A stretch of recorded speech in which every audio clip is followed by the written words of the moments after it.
What's up, otakus? It's your tour guide here. And yeah, it's Saturday. Just unwinding from just busy day with the family. We had this sort of parent preschool teacher uh, meeting where all the parents came and just kind of hung out, and we were talking about kids and different things and just getting to know one another. The parents don't really uh, socialize or get to know each other all that well. There haven't been any opportunities, but we're slowly getting to know some of the parents. We got to know some of the parents today. My wife kind of did a lot of the sort of socializing with the members there. Most of them speak Japanese or Japanese native. Um, some of them are American. There were a few Americans there because there's a lot of multicultural, multiracial families. But for the most part, people were speaking Japanese, and again, my Japanese is not that great, but I was trying, and people were speaking to me in English, and so it was a good uh, time to just kind of get to know people in the community. And community is important, and so I do want to give a shout out to Craven Hunts Comics. He and I just kind of were messaging each other. He had put up some comic books for trade, and I reached out to him. Hey, Kenneth, what's going on? Hope you're having a great weekend. So anyway, I reached out to him about a book, about a few books that he had, and what's interesting is we started talking. We started kind of like just throwing together like books that were available, and he came back to me and said, hey, I would be interested in these books. And I definitely was interested in some of the books he put up, and so that got us talking, and we finally finalized the deal after about I would say about 24 hours of back and forth. These comic trades that take some time, but this is my sort of second official comic book trade with a community member. And as you know, I got a really, I was really happy with the previous trade with Comics Wanderlust, who we interviewed earlier. Go check out that video on a comic book bookworms his channel. We upload our feature there. Meet the Collector, a great community member, Comics Wanderlust. He's also on Instagram. He also puts up trades and deals. But Craven Hunts Comics puts up a lot of really like key books, a lot of good deals, and we made a trade that was pretty significant. And so I'll go over the details of that trade. And I am, hopefully you're watching. Um, Craven, if you are watching, thanks.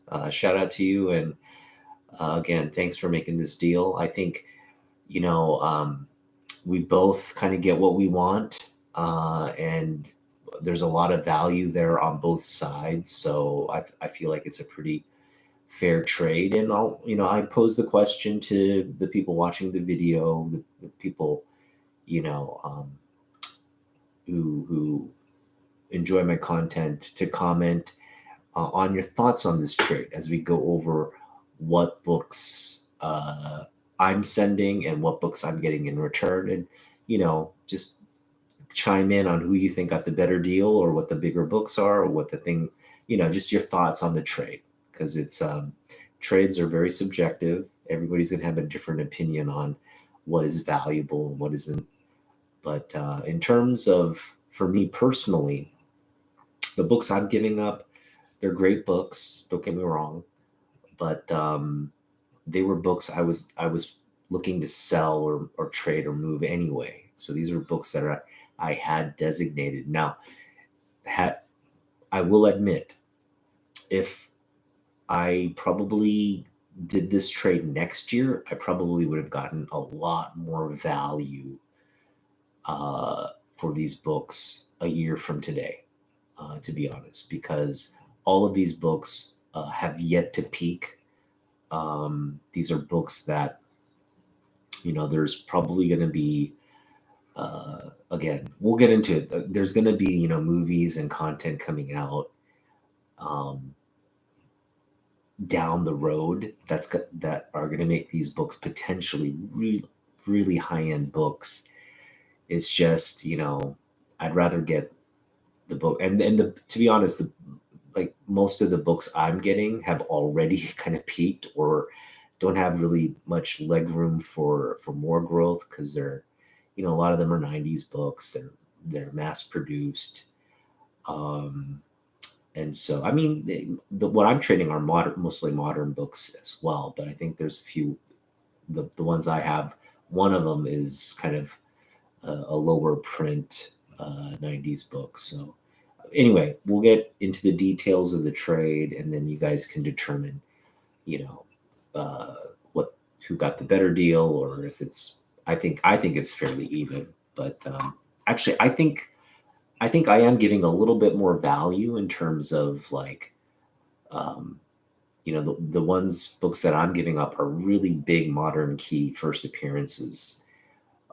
So potentially, I probably, again, down the road, those books have a lot more potential to really spike up in value, and in that context, I'm losing out. But in the current time frame of now, it's pretty even. And again, some of the books I'm getting, who knows? There's a lot of number ones and first appearances on my end as well that could potentially have that uh, spike in value as well. So we'll go over it. All right, so I'm gonna just get it ready here. First of all, I need to get a really nice Gemini mailer, because that's what Craven is expecting, and I've got a lot of.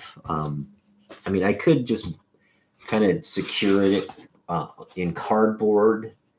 I could do that, but I don't. I just want him to be really satisfied with packaging. So what we're going to do is we're going to reuse this mailer here. Yeah, we're going to reuse this mailer, and it should arrive well protected, no issues. And I'm going to just put, do not, on the surface, I'm going to put do not bend, do not fragile, all that stuff. So the mail carriers know to handle it with care. I'm just going to see if I have another one. We could use this one. This one's sort of a clean one. Yeah, I guess we could use this one, since I don't have to. And I'm sending 4 books, so this one works too. But this one, I just remember, it's just a little complicated in terms of the wrapping. I just want to take a look. Yeah, this one's not as good.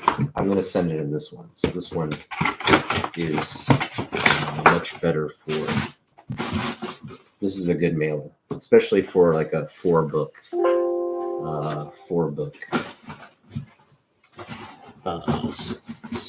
shipment. All right, so let me put this lid back on. We'll reuse this envelope, because it has we'll reuse that one. And we'll send it out this way. It'll be media mail. Hopefully, won't cost too much. His shipments. So again, I'm sending 4 books, and I'm getting in return 11 books, and we'll go over what those books are. So again, 4 books on my end. I'm getting 11 books back from Craven, and we'll get into let's get into what I'm sending first as I prepare. luckily I have the books here ready to go.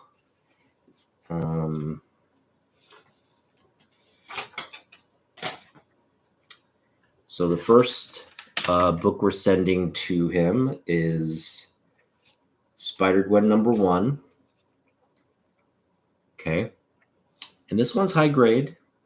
Yeah. Just, a few spine ticks, really hard to detect spine ticks. And there's just a little bit of it's non-color breaking, but there's a little bit of you can just kind of see there's just some indentations there, which will press out. So if he's going to get this graded and he gets it cleaned and pressed, this should still come back in the 9s. So, yeah. Yeah, because that's the webbing. Just a slight edge. So, I mean, this is a V. This could come back like 8.5 at the worst, but somewhere around that range. So, and again, this is a very slab-worthy book. I don't know. He'll probably just wait and sell it because again, the timing on this. It's a great book. It is a popular book and it has peaked and spiked. But again, when the Spider-Verse stuff comes out, I think that'll be a good time to probably sell it because it'll peak, I'm sure. And then we have Spider-Gwen. This is a big book. This one I was kind of reluctant to throw in, but I got a lot of great, Amazing Spider-Man books, key books there. So also with a lot of spec potential. So I just felt like, okay, I'm kind of giving up a lot of the spec value as well, but I'm sort of getting spec value back in return as well. And he really said one of the Craven books is really high grade. So it'll be interesting to see the grade when I get it. Now this one is beautiful. It's a black cover, first of all, so it's really tough to get in high grade. But this is a really clean copy for a black cover. I'll just let you take a look and be the judge for yourself. No real major spine ticks on that. And as you can see, the black is just presenting as black. So I hope, if, Craven, if you're watching, I hope you do get this book graded. I think this will come back pretty high grade. And this is a big book. This is the first Gwenum. So if Gwenum, if Spider-Gwen comes to the big screen, which she probably will at some point, Miles and Gwen are coming. I doubt Marvel will want to keep them in animated form. When they come to the MCU, they're going to come strong, and so it'll probably take some time for Gwenem to get there because I imagine they're going to introduce phase 6 and 7 and all that. So we may see it way down the line, but when it comes, this book is going to just be in that scenario. That's one thing I do realize this book is probably going to be the big one that I may regret someday, but again, the books I'm getting back are ones that I've been wanting for quite some time. So I think in terms of fair value, it should kind of pan out. All right, so let's see. We're gonna put these in here and just get them ready to tape up. And then let's see here. Just want to make sure it's secure. Yeah, you're right in there when just like that. Okay, so we have 2 of the 4 books. I gotta kind of look for all the books here because I think I put one in here for sure. Yeah, I did put one in here.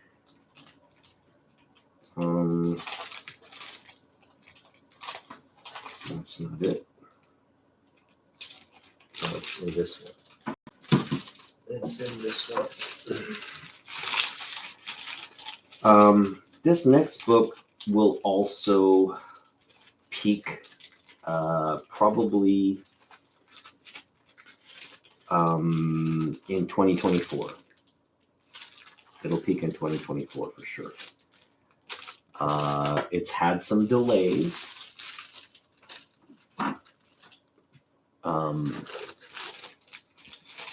The book has had some delays in terms of its movie announcement. So, there's not real clear indication of when it's slated. They did announce that it would come out in, I think, late 20, like fall or summer of 2024. So we'll just have to see how that turns out. But for the most part, it should be, when it does come out, it should be a real fan favorite. In fact, like everybody I know is really looking forward to that movie. All right, so I'm just gonna put it. My apologies to Craven. It's like I've got bags and boards, but they're not like new bags and boards. I just have to kind of recycle what I have. So my apologies, but there's no issue with the bag and board. They're just, recycled ones. So just hoping that that's not, that doesn't, it shouldn't really cause any issues. I just want to make sure this one gets out. I don't want to touch it either. I'm going to try to, let's see here. Should I put the glove on? I just don't see the glove around. What I want to do is I'm going to use some paper here instead. Just want to make sure I don't get oils on the book. I am very careful with how I handle my books, so I just want him to have all the confidence in my book handling ability. This is a big one as well, and this bag and board isn't going to cut it. I'm just going to get a better one real quick here. Let's see what should we do here. I'm going to probably take another book here. I know what I'll do. Since I'm getting that other book ready, we'll put it together with that book. So, okay, so we got Blade 1 as part of the trade. So we got Spider-Gwen 1, Spider-Gwen 25, Blade 1 from the 90s, the first solo series. And the other book we have that we're giving up is Strange Academy number 1. So I'll just put it in with that book. It should be good. Where is it? Boom, boom. Strange Academy. Boom, boom. Here it is. Okay, so these are the two books. Strange Academy number 1 is also one I'm going to give up. Now, so, yeah. What's interesting is Strange Academy number 1, the standard edition, the standard cover is $100 book. And this one, interestingly enough, is the artist it's the artist's initial designs for these characters, for all of these characters. It looks, what it looks to be is like, you know, he was going to an editorial meeting, and he was presenting his idea for Strange Academy, and he brought, this is a kind of like, this is what the characters are going to look like, and the pitch, right, for the book and the creation of this franchise. And that's what this art is. So I think, like, in terms of like covers and stuff for Strange Academy, this is the variant cover that you'd want, right? It's essentially the first designs of this first series of first appearances. And there's so many first appearances in this book. This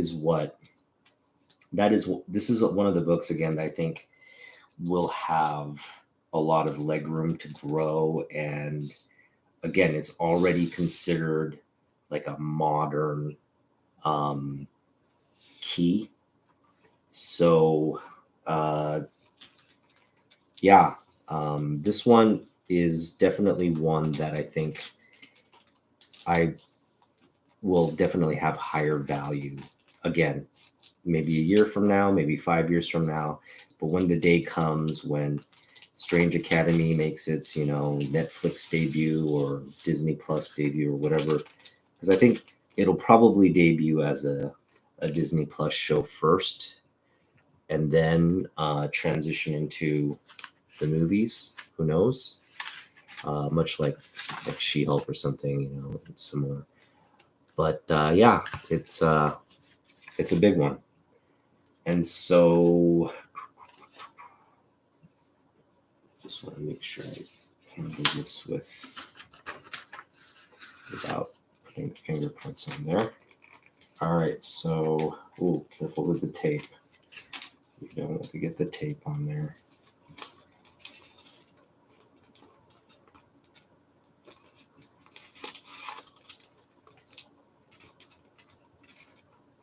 All right, this is causing me some issues here. Let me put this down again real quick. It's hard to talk and do this at the same time, so you may just hear some gaps in what I'm saying.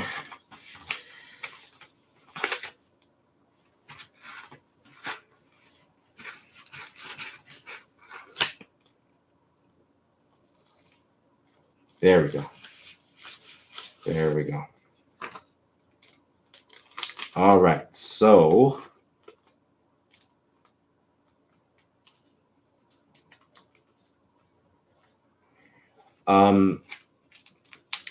again, we kind of went over the condition of the books and everything, and I told him, this Blade one has issues. It's got spine ticks. It's still, and again, this is a one of those cardstock covers, so it's not one of those ones that you can really press out to improve, but it's still a pretty decent grade book. But there you go. That's it. And what I'm going to do is, just so that to avoid tape pull on some of these, what I'm going to do is I'm going to, can this fit in here? Yeah, put this one in here. What I'm going to do is I'm going to put just a strip of like really loose tape on there, so that I love this book. This is the kind of stuff that I love to trade for. So what I'm going to do is I'm going to put some of this tape here. So in case, Craven, if you're going to transfer the books to, another bag and board, which I'm sure I would recommend, that there's no issues with the transfer. I just want to make sure there's no tape pull or anything like that. So I'm going to put this nice sort of non-issue tape on here so that when you do transfer it, it's easy to remove and not cause. Again, when you transfer it, I'm sure you're going to remove the tape, and I just want to make that process easier for you by putting just a minimal amount of tape that you can just easily pull off. Okay, so let's go over the books again. I'm going to do that for the Gwenums or the Spider Gwens as well. Oh, it's already got that tape, so we're good. It's got one piece of, and this has the seal on it, so we're good. Okay, so these are the 4 books I'm giving up. Okay, Spider Gwen 1, Spider Gwen 25, big books. Blade 1, and Strange Academy, the sketch design variant, the design sketch variant, which again should command more value, I think, as these characters become become realized as we get news and these. Hey, what's up, Sleepy? Yeah, so I'm doing a trade with a community member, and I'm just going over the details of the trade, and so you can offer your thoughts on the trade value. Thanks, Kenneth. Yeah, that's the way I look at it. I'm just like, these are big value books and stuff, but I'm getting what I want. In terms of the stuff I'm getting, it's all stuff because I was very selective. I was looking on his page, and I was trying to get the value as well, but some of it was like, wow, these are big books. These are right in terms of what I collect and what I want. So, and again, I mentioned on many an occasion, these were up for trade or sale. And so the opportunity came, this guy wanted these books. So we pulled we just decided to make a deal, and that's exactly what happened. So I'm just going to make sure these are in here pretty secure. We're going to tape them up so they don't move around. Put some backing tape on it. Okay. Nice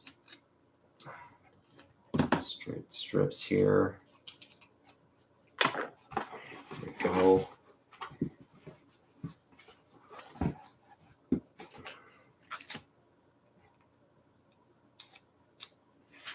Okay, just put some backing tape on this one.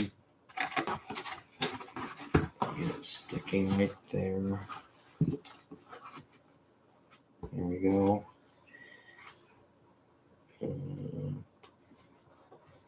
Put some tape right there.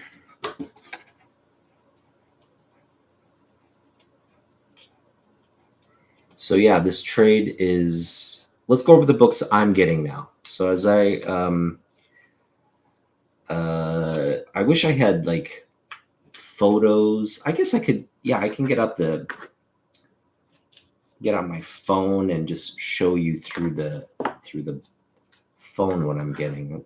And again, I'll go to his Instagram site. So for those of you who are looking to pick up some deals, again, Craven, Hunt's Comics has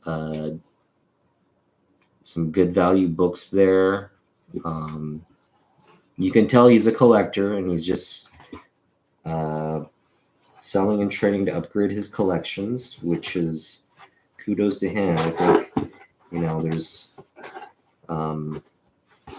that's something we all kind of want to be doing, but most of us don't have like the wherewithal to deal with all the time and investment to make those kinds of deals happen. But let me just get this packed up real quick, and we'll go over the books. Well, so let's go over the big book first that I'm getting, because there's no introduction needed, and it's not like let me clarify something. This is not a book that I'm getting just because it's hot right now. It's something that came up on the site, and he's like, I'm taking trade offers for it. And so, it got me thinking, hey, why not add it? It's a book we've been wanting, and who knows? It'll probably come back down in value at some point. It's not going to stay in terms of where its value is right now. It's definitely not going to stay there long term. But I think what we will see is this book it's a favorite. It's a fan favorite. So if anything, it will always remain sort of one of those like books that fans like to collect, but it won't stay where its value is right now for sure. It'll come back down, and it'll be what it is, again, just a fan favorite, pretty plentiful book. You can find copies. I think in the long run, this book,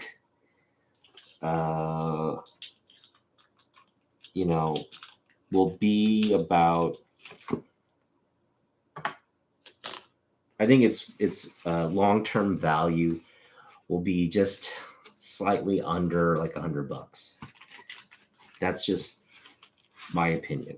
Okay. Right now it's way above that, but when it comes back down, it'll be $100 book, or maybe slightly under, maybe like an $85 or $75 book, somewhere in that area. But that is Wolverine 88. We're getting that book. So like I mentioned, I think I was commenting the other day that people should not be going out and buying this book, because the value, the price that it's going for is not sustainable, and so it would just be, kind of one of those things that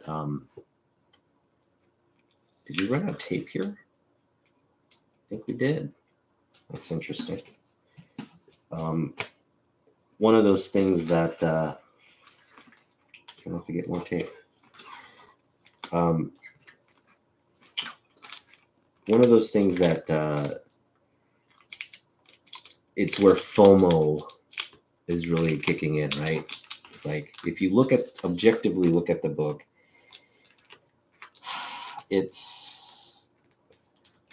there are plenty of copies. It's not a key. It's just sort of like the first cover of them, I guess. The first sort of battle cover. Wolverine 88 between Wolverine and Deadpool. So again, it's not you got it. It's ready to go. Nice and secure.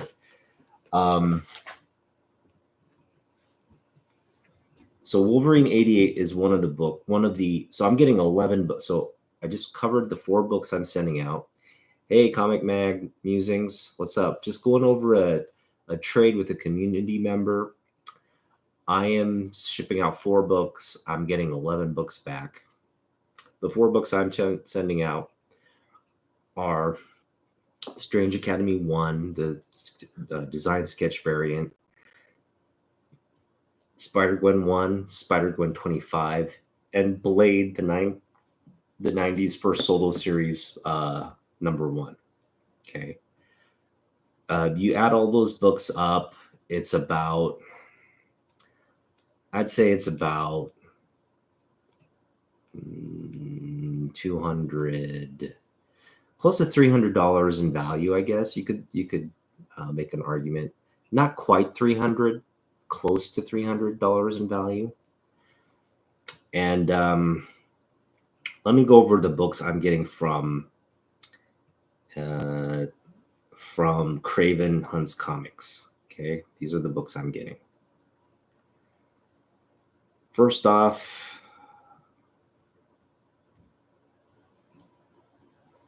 now this book has spine ticks, and he was very transparent about it. So he kind of said it's uh, mid to high grade, which means it's kind of like right there in the VF range. And looking at it, it's a VF book from the photos, and that's Wolverine 88. Again, that's the first book I'm getting, first of 11.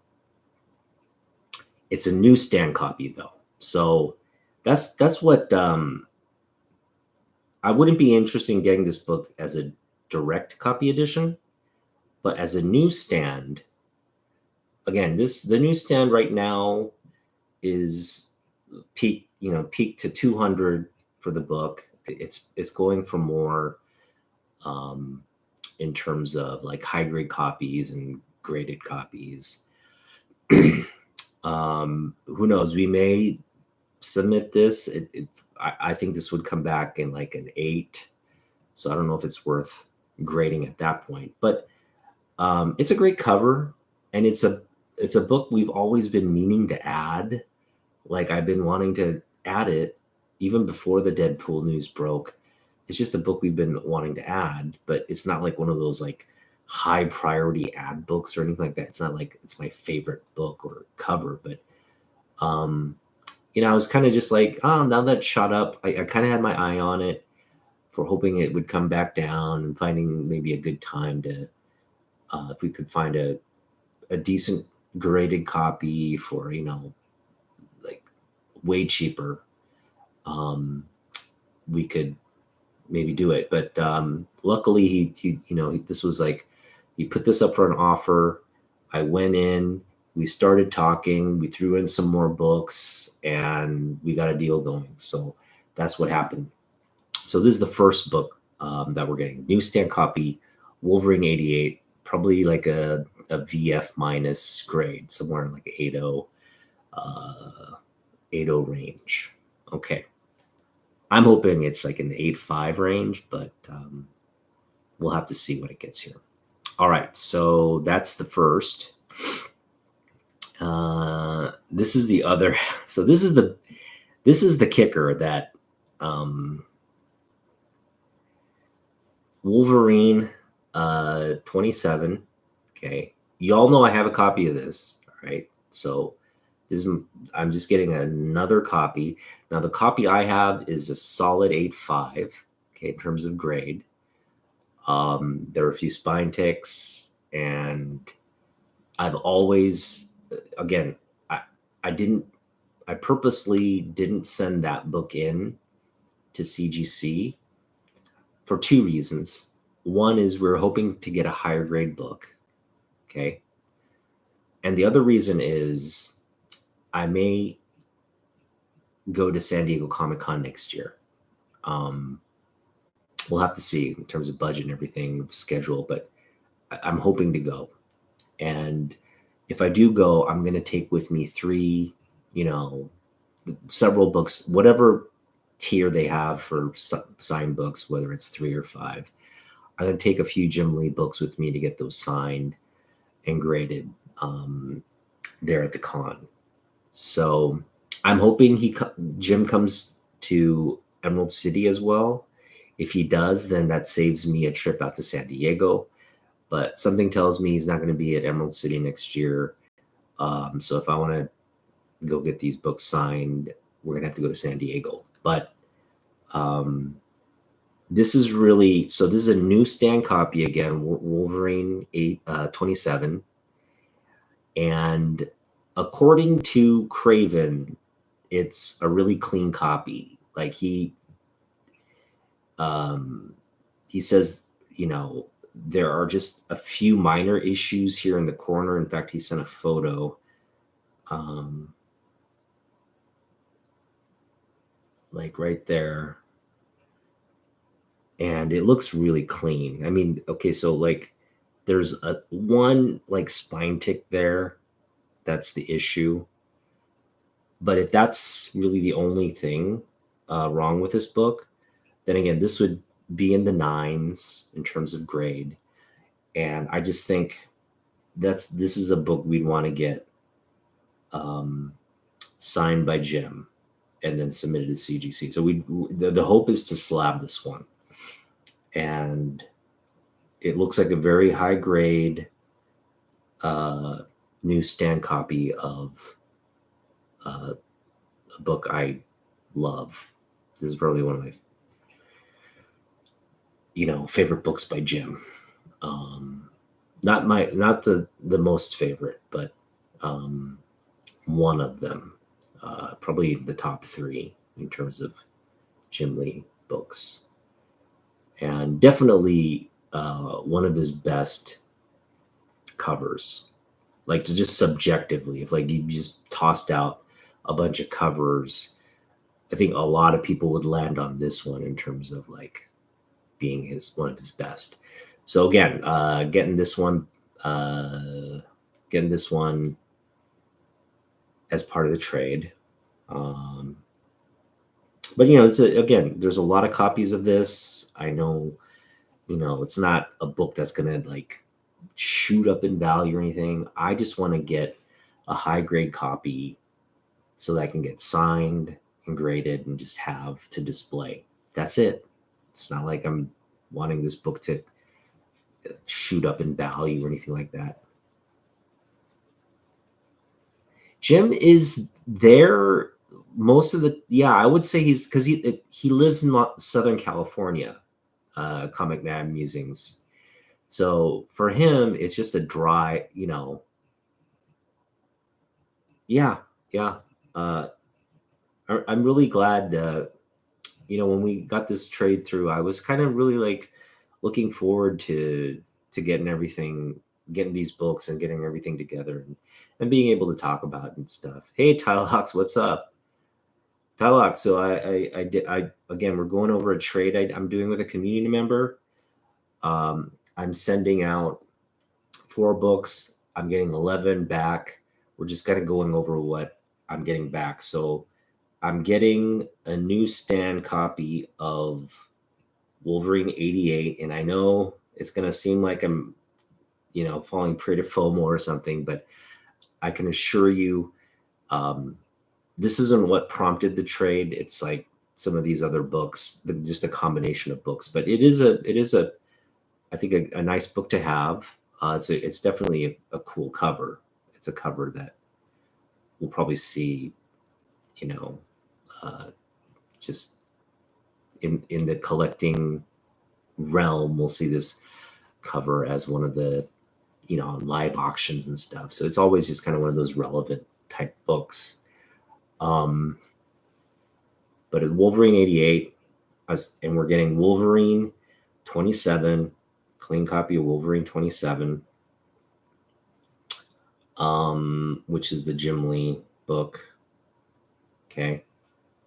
Getting a copy of that. That's book 2.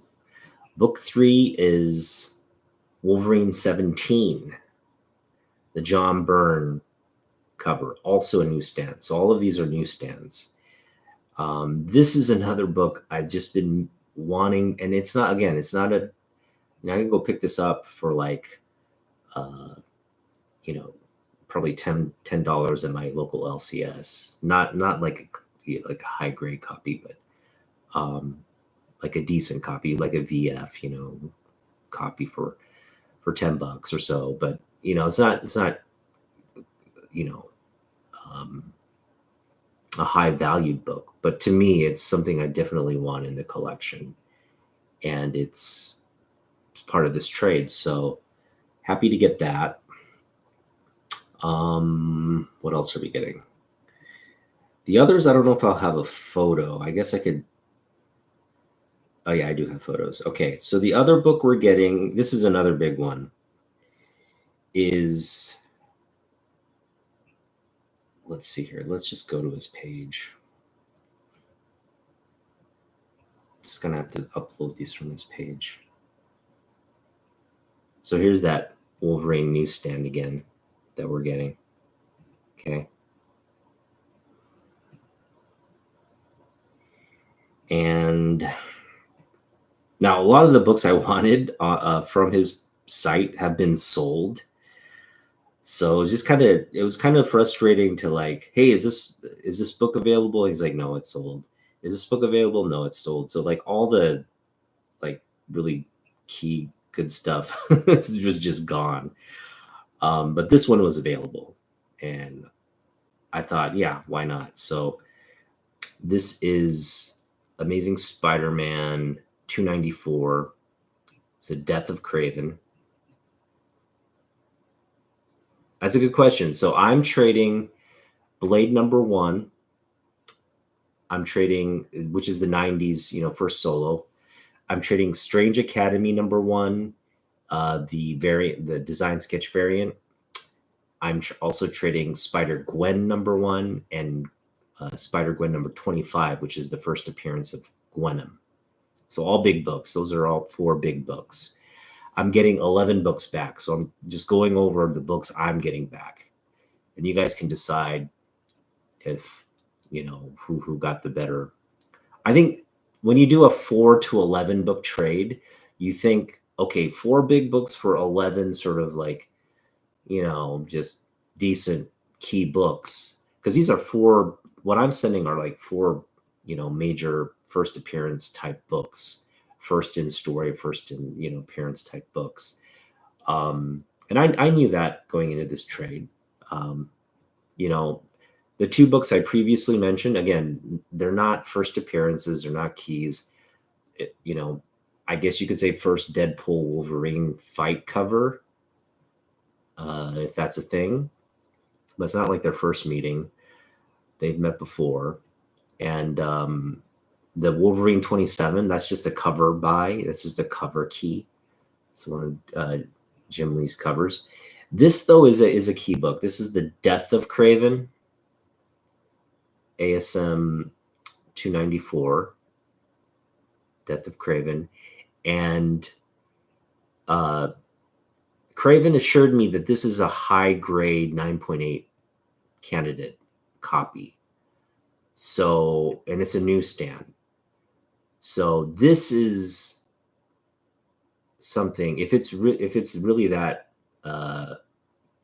high of a grade book, then we're going to get this one graded, submitted to CGC.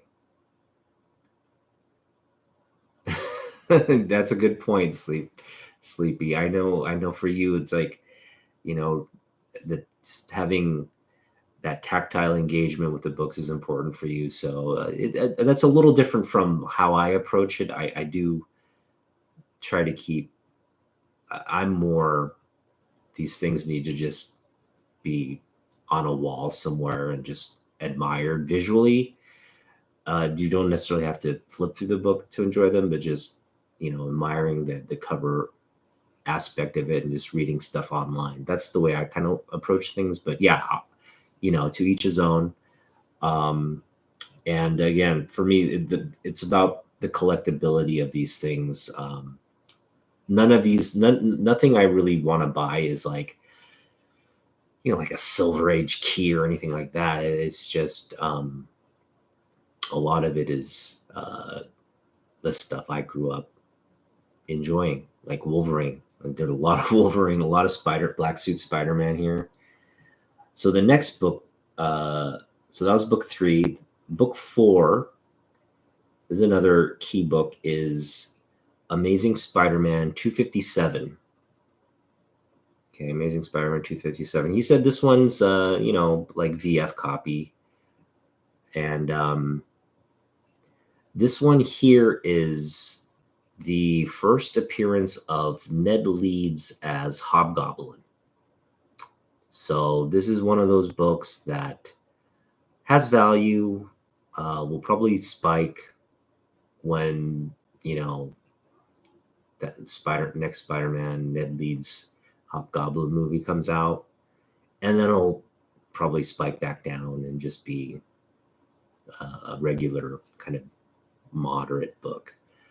So right now, yeah, it's just like, it's going up in value now. I think there's some inklings of like rumors that, uh, well, we know it's coming, right? Ned Leeds is going to be Hobgoblin at some point. So uh, just that's out there. So that's our fourth book.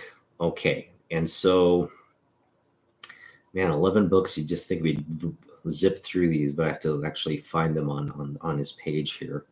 Now, I had a lot of options to pick from. Like, he has a lot of good comics. So I was just thinking, like, I was trying to, he had books that he wanted. So it was about me finding like equivalent value or things that I wanted that could match the value that he was pursuing. And again, we just kept running into that. Is this available? No, I sold it. Is this available? No, I sold it. And so there was a lot of back and forth there. Yeah, I was really disappointed he didn't have this Fantastic Four first appearance of Frankie Reyes as Nova. He didn't have that one. So that would have been a great addition to the collection. But, you just you can't win. And he had a Wolverine 25, which is the first Jim Lee Wolverine cover. That would have been great as well to add to the collection. That was not available. He sold it. So didn't get that one. Here's another book that we're getting. This is one I've been wanting to add. And this is one that, not a Jim Lee book, but it's kind of like I'm wanting to collect sort of the Jim Lee run of Punisher War Journal. And we wanted to add Punisher War Journal #1. This is the newsstand edition. So really excited to add this one. Like, I run across copies of this. They've all been direct edition ones. So it's kind of cool to run into a newsstand. And I just think this is just a book that was, anybody who grew up in the 90s, right, or grew up into the 90s, loved the evolution of like Punisher at that time, right? He just came out as like one of the, I feel like he just came out as one of the coolest Copper Age characters, right? And so this War Journal is #1 is something we've been wanting to add. So that's one thing we've added. And let's see what else. That's book number 5. What else do we add here? Right. 1, 2, 3, 4, 5, 6. So that was book number 6. We got 5 more to go. So since I mentioned Punisher, War Journal #1, the other thing we're going to add is this one here. It's a really recent book. This one came out earlier this year.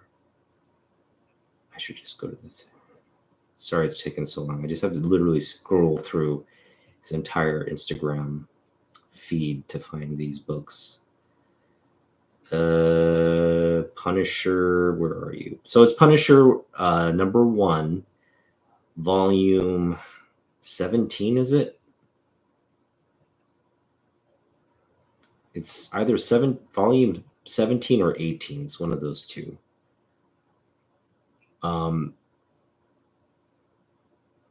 It's the Aaron run where Punisher is an agent of the Hand. He's a leader of the Hand. And so, this is just, that's a book, I think, just look at that cover. It's a really cool cover. Just a book I think has a lot of value.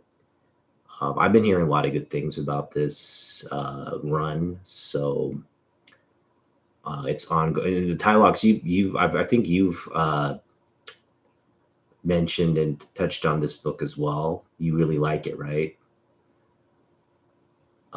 So happy to pick this up. Great first uh, first edition book, or number one. We also picked up this Strange number one, the Art Germ variant. Just a book, again, anything Art Germ these days. Uh, I like to add. So that's just, for the collection, part of the Art Germ collection. I think it's just a really cool to see a female Doctor Strange there.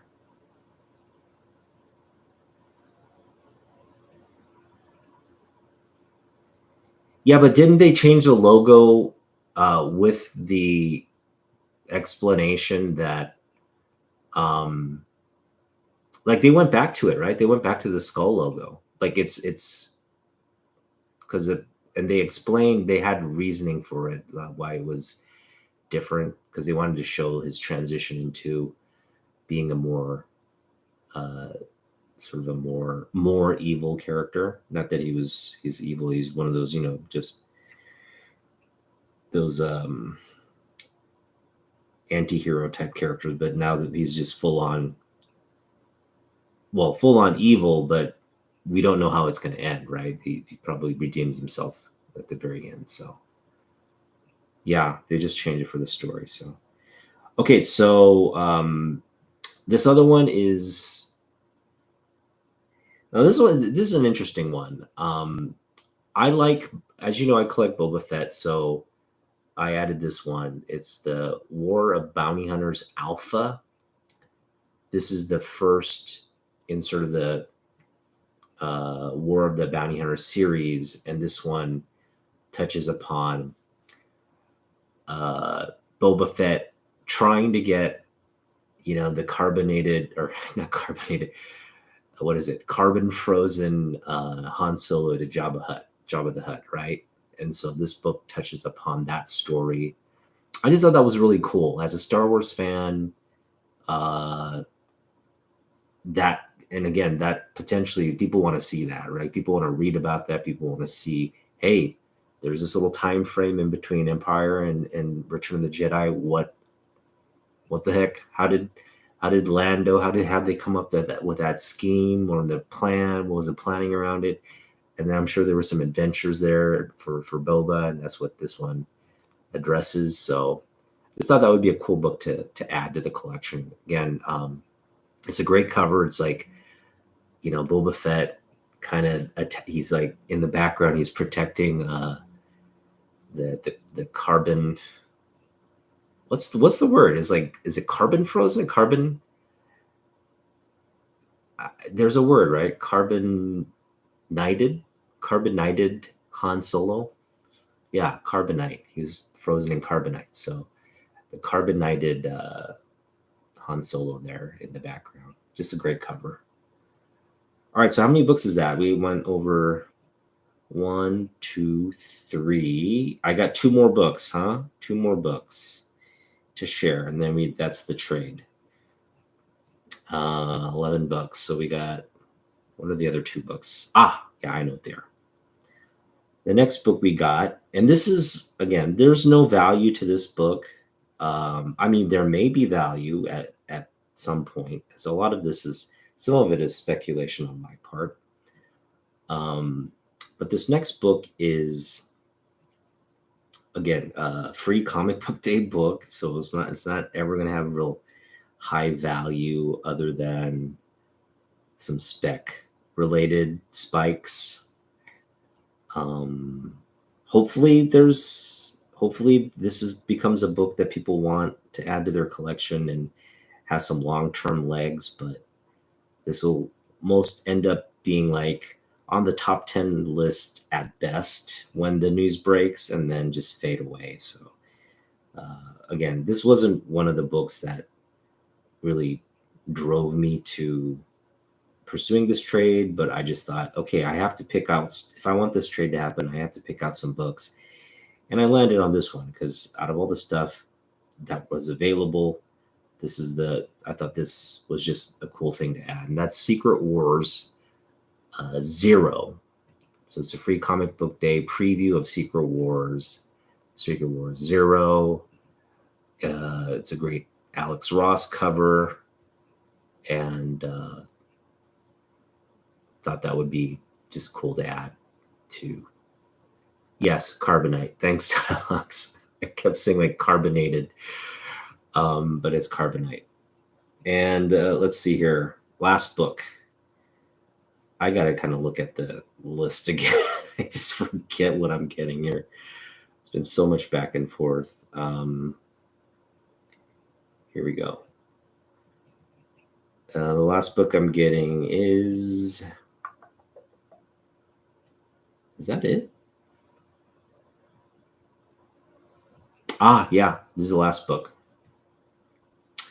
And again, this one is not a same kind of motif. These are all just mediocre valued books. Not a lot of legs in terms of, let's just say these aren't going to be like books that break the bank even like years from now. So they'll always just be kind of like, $20, $30 type books. But it's a cool cover, and it's one we've been meaning to pick up again. And that is, let me see if I can find it. Did I pass it?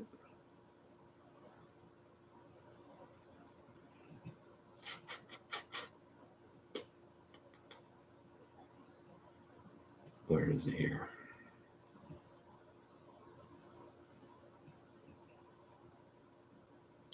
Oh man. Did you take it down? Oh.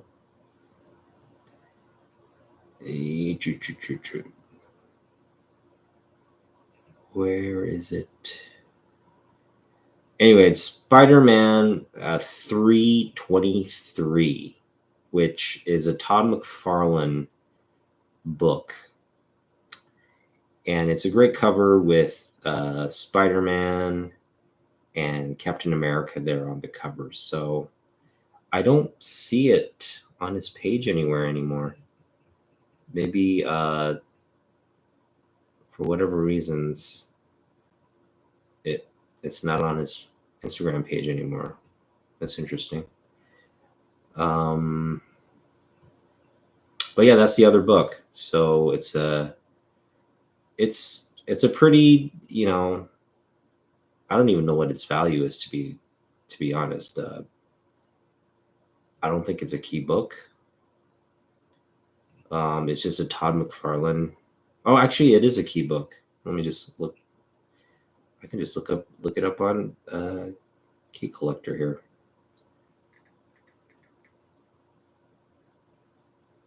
It's again 232, right? Sorry, 323.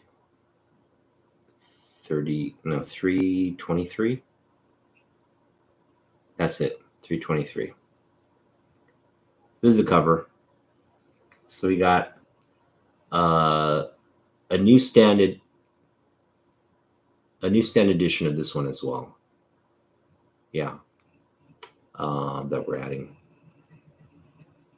I like this cover. It's a really cool one of Todd's great covers. Yeah, that's kind of how I feel. Like I just feel like we both made out well, because he's getting these books that he wants. He targeted them, and he said these are what I want. And I went on his page, and I had a lot of options. I could have picked like a Kirkham signed variant, or like the first Mandalorian and Grogu cover, and some Venom, keys and stuff. I could have picked all that stuff out, but I went right for the Jim Lee books. I went right for, actually there's one Jim Lee book. I went for the what started it was the Wolverine 88, but I went for the Jim Lee book, the John Byrne book, the Punisher War Journal, the Spider-Mans, those Spider-Man keys, and it just ended up being, 11 books. Again, I don't think in terms of, again, like I mentioned, 5 years from now, or let's say even as far down the road as 2 years from now, right? 2 years from now, the books I traded them are definitely going to be like high valued books, like like ones that'll peak, the ones that'll like people want to get graded, and the high grade copies of those will be in the thousands, right? So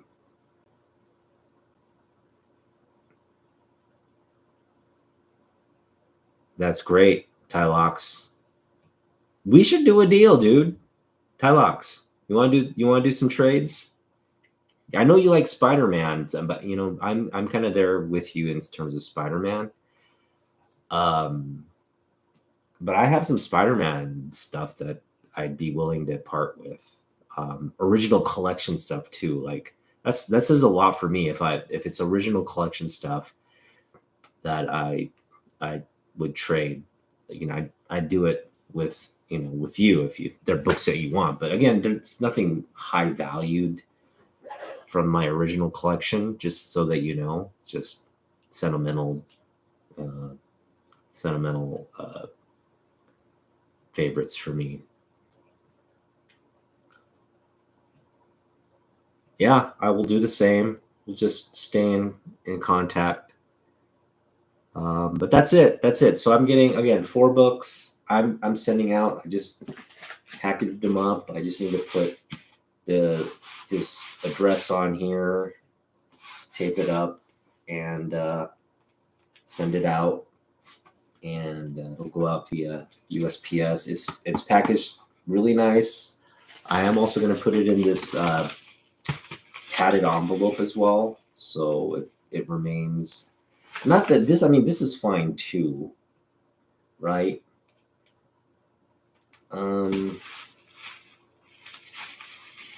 It's just I feel like we both feel. I mean, this. I'm just recycling this, so it's just a matter of me putting, writing the address down and getting the media mail printed out, right?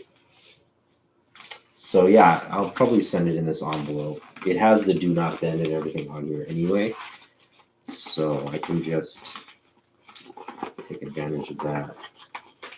I'll just tape this up. So we'll send it out via the envelope, and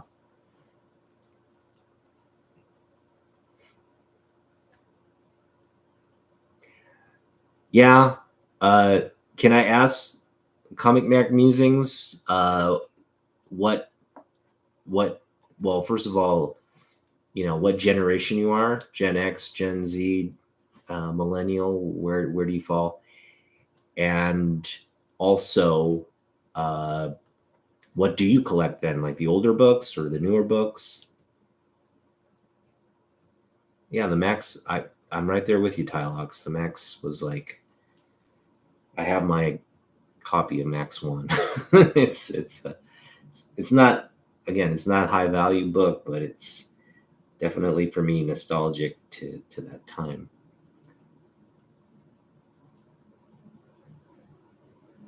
Oh, yeah, Conan. Yeah. Yeah, Conan's great. Conan's great. I'm not into it. Oh, okay. So you're in the same age as I'm 40. I'm 48. So you're 2 years above me. Yeah. So copper, bronze. You're probably like more like early copper than. I've mentioned on many times on my channel why the 90s were both good and bad for comics. Obviously, in terms of collectability, it wasn't the best age because they just, they just rammed content down our throat, especially the image books, right? The image books are just printing them and like marketing them and just getting people all excited. But at the end of the day, it's just like they were building things on, like it was a matchbox. What was it, like a house of cards, right? Just everything fell down because there wasn't really substance or longevity to these characters that they were pumping out, right? They were just kind of like, oh yeah, let's put in a lot of cool action sequences and gunfights and like just cool panels, and kids will lap it up. There wasn't much development there. So I'm right there with you in terms of like, yeah, 90s were just sort of forgettable. But at the same time, like, think about, you had multiple players. For the first time, you had multiple players. You had an explosion of new stories, an explosion of new characters, more adult, probably the most adult related or adult themed. uh, you had the emergence of Vertigo, you had the emergence of like all these uh, mature audience targeted stories and characters for the first time, really. It's always kind of been there, masked under the comics code. These are more adult like stories, like grittier stories in the Bronze and Copper age, but it just went full like, hey, these are not for kids books in the 90s. And you had every single gimmick come out, like the negative space covers that people are like really hopping on board these days. That all started in the 90s, or late Copper, right? The Definitely the holofoil, the stuff we don't see anymore, the foil covers, the holofoil, the holograms, the card stock, the die cuts. I could go on, but if you had a gimmick and there was a gimmick to be had, it happened in the 90s, right? Like connecting covers, like variant covers, just everything that they were getting kids to like their jaws to drop and put out, shovel out $3, $4 to spend on a book. Actually, it was what, 195 to 250 in the 90s, right? It really went up, and it went from like $1 in the late 80s to like $3 in like a span of, partly Image's fault, but in a span of 4 or 5 years, it just went up. Books were expensive in the 90s, right? And they just kind of retained that value and haven't really dropped. It's just been in the 90s prices. It's actually, you see $4.99, $5.99 books now. But my point is, you can hate the 90s, but it was revolutionary for the hobby, and it innovated to the nth degree on what the medium is today, right? And you can be like nostalgic and say, yeah, of course the Silver Age was the best. Go back and read a Spider-Man comic. All right, go back and read a Spider-Man comic, Stan Lee Ditko comic. It's classic. It's, of course, what we wouldn't have comics today without that. I'm not judging it, but if you just read the story, it'll put you to sleep. It's like a boring kind of like childish, like type. There's not much entertainment value there, right? Whereas if you read a 90s comic, I take that back. Some of those 90s stories are just really forgettable. But I would say, like, in terms of like story, if you want like really gritty, like hard hitting stories, the Bronze Age is just that's where the comic, like if you want that sort of mix of like Silver Age, softness, but then kind of the grittier, more adult oriented content, and kind of like a balance of that, Bronze Age is your jam. It's the best, probably the best content out there in terms of stories, art, everything, right? But what I'm saying, in the 90s, like there's so many good stories that came out in the 90s from all the publishers. but I'm primarily thinking of like Vertigo. I'm primarily targeting DC, Marvel, right? So many good stories, and they it's where comic book writing, modern writing, uh, flourished. You had great writing in the 80s, but they were kind of limited to like, hey, we have to keep it in this format, and we have to like, like it was just like cookie cutter like stories. But then guys like Frank Miller came along, and then guys like I guess Roy Thomas, like these guys, they just kind of said, hey, we're gonna put more thought into the story, put more, like it's not just gonna be like unbelievably just random like story. It's gonna be a progressive build up, and we're gonna have uh, you know a better platform for audiences to engage in. That was like the goal. Like we just want to have kids engaged in this content. That's what happened. And then again, in the 90s, it happened to the nth degree. And I think, it's we'll never see that ever again in comics. Like I can't the only other way I think we'll see a 90s type innovation in comics is if comic books really move to the manga format, which is like larger volume books, a more structured, drawn out, slow build to whatever, climactic themes. And it moves, we're already kind of there. When you look at what books are doing now, they're slow burns to like a major event, right?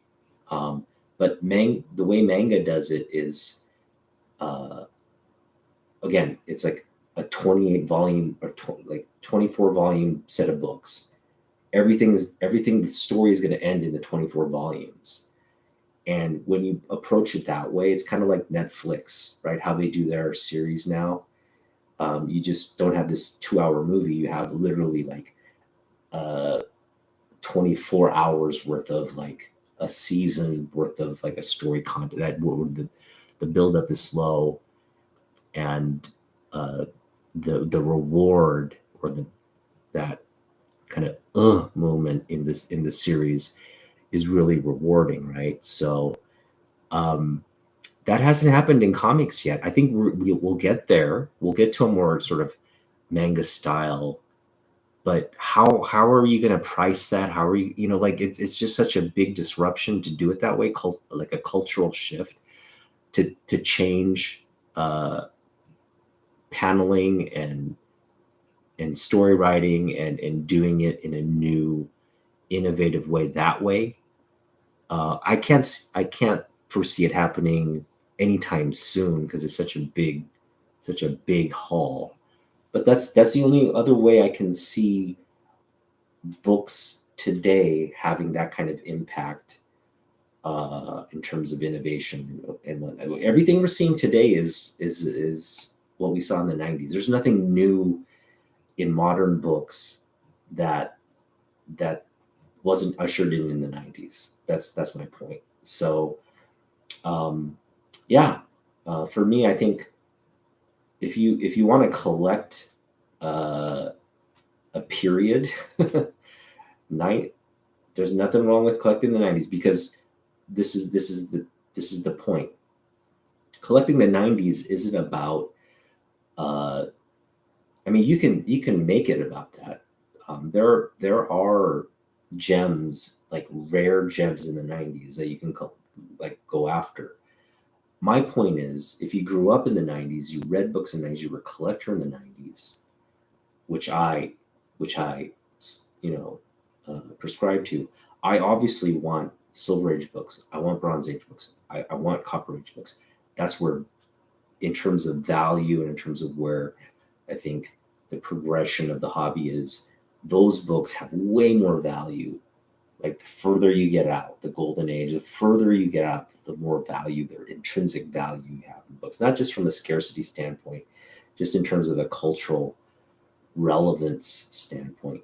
But mind you, I didn't grow up in reading those books. So when I go back and read a Ditko Stan Lee book, it's as great as it is. It's like it puts me to sleep.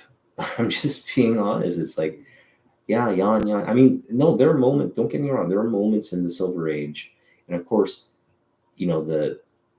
I would say the later you got in the Bronze Age, Spider-Man really becomes like a hard hitting book. It becomes like, wow, like if you've read all that fluff stuff in the beginning, and then as a character and the villains and the action and everything gets a little bit more like, you know adventurous, I guess is the word I'm looking at. It becomes like, wow, okay, this is great stuff. But it again, there's a progression there. I love all those books. Don't get me wrong. Like cheesy Silver Age Batman.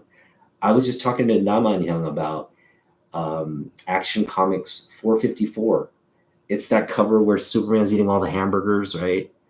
It's such a cheesy cover. He's just eating all these hamburgers, and this waitress comes and says, "Man, you've eaten not enough hamburgers to feed an army." And he's like, "Bring me more. If I stop eating hamburgers, the world's going to end." That cover's hilarious. Okay, it's hilarious. Is it? Is it a great story? No, but it's Superman, right? That's what we love about it. So, again, for me, I love collecting 90s books. Like a book like this, Barry Windsor Smith cover with Wolf. I mean, this is a great story right here. This story here, the origin of Weapon X, you can't beat this. And it's sad that this will never, I mean, maybe it'll be in high demand or whatever, but it's sad that this book doesn't have legs just because the print run. It's ridiculous to me. People should be like, you should objectively look at the stories and look at the characters and look at like, what do you engage or connect with in terms of the art and the story. And this book is my jam all day long. And so is this book, right? Nothing wrong with Jack Kirby and Stan Lee, right? Fantastic Four. Everybody loves that. This is a high, what people value in terms of our collecting culture and our consciousness. It's the hobby, right? Their names are their books that you target. But again, being a 90s kid, growing up, actually not 90s kid, as young adult in the 90s, collecting in the 90s and falling for all those like marketing gimmicks and stuff. When I look back and I remember my love affair for comics in that era, I wouldn't trade for anything.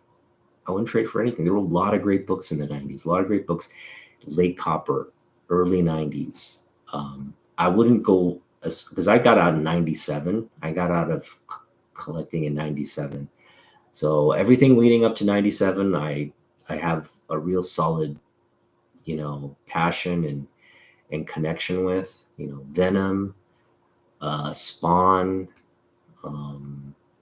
Wildcats, Grifter is a great character, Punisher, Wolverine, X-Men, Spider-Man, Spider Clone. All these things were just, for me, like, great at the time. So I love the 90s. Yeah, I'll collect 90s all day long. Now I'm not going to pay a lot for it, and that's what's great about 90s collecting. You can find these books for literally like 25 cents at your local LCS. Like, people will just like they'll just throw in the books, right? You just like, can I have these 90s books for free? If you buy like $30 worth of stuff, they'll probably throw in like 10 or 8 copies of Wildcats just to get it out of their inventory, right? And just have you come back as a customer. Well, they'll do that. So take advantage of it. No one says you have to like sell it or flip it. Just enjoy the nostalgia if you grew up in it. Now, obviously, if you grew up collecting, leading up to that, or if you're collecting after that stage, fine, go after those books. But for me, I collect in the 90s, and I will buy 90s uh, till the cows come home. You wouldn't have Deadpool without the 90s. You wouldn't have Cable without the 90s, right? You wouldn't have Bishop, Gambit, all these guys, 90s. They flourished in the 90s. They were introduced in the 80s, they flourished in the 90s. And that was the comic cards. Come on. Comic cards were coming out. People were actually bagging and boarding books at the LCS, and you could actually, you weren't having to pick through raw comics anymore. Everything was bagged and boarded. Everything was, they were nicely conditioned books. You weren't dealing. I mean, relatively. I just remember all the new books. Like, you look at books now that go to LCS, they don't bag and board the books. They'll leave them raw, and then if you have to buy a bag and board when you pick a book up, you have to buy the bag and board. Back in the 90s, every book came in a bag and board. They just came bagged and boarded, right? So that's another, big significant shift. These LCSs, I guess, were putting it, just pulling in a lot of dollars back then, but they took better care of the books for sure. Got hugely sidetracked there. Yeah, you wouldn't have an indie scene. The indie scene was because of the 90s. That, again, Image, that was a revolution. That was literally like the French Revolution, right? Like, they were just decapitating people. The Image guys were just like, we're going to decapitate DC. We're going to decapitate Marvel. That didn't happen. But at that time, it felt like, man, they killed off Superman. Why? Because they were trying to sell books and compete with, like, they had to, and like, what other big things what did Marvel do at the time? There was like something Marvel actually, you look at Marvel stuff, Marvel was doing crazy innovative crossover stuff. I mean, they were doing crossover stuff. They were kind of mastering the crossover in the 80s. But then in the 90s, it just went like, boom, here's your 14 title crossover. We have to buy 5 or 6 books of every, to keep up with the story. And people, I was one of those guys that were like, okay, we're picking every book up. We're picking up Power Pack because I want to know what happens in the story. We're picking up Power Pack. And then again, those kinds of things were happening at Marvel. And again, that kind of didn't, you don't see that as much now. Because people just don't fall for it. They're like, no, I don't want to spend like $300 on just to find out what happens in the story. But yeah, that's the kind of stuff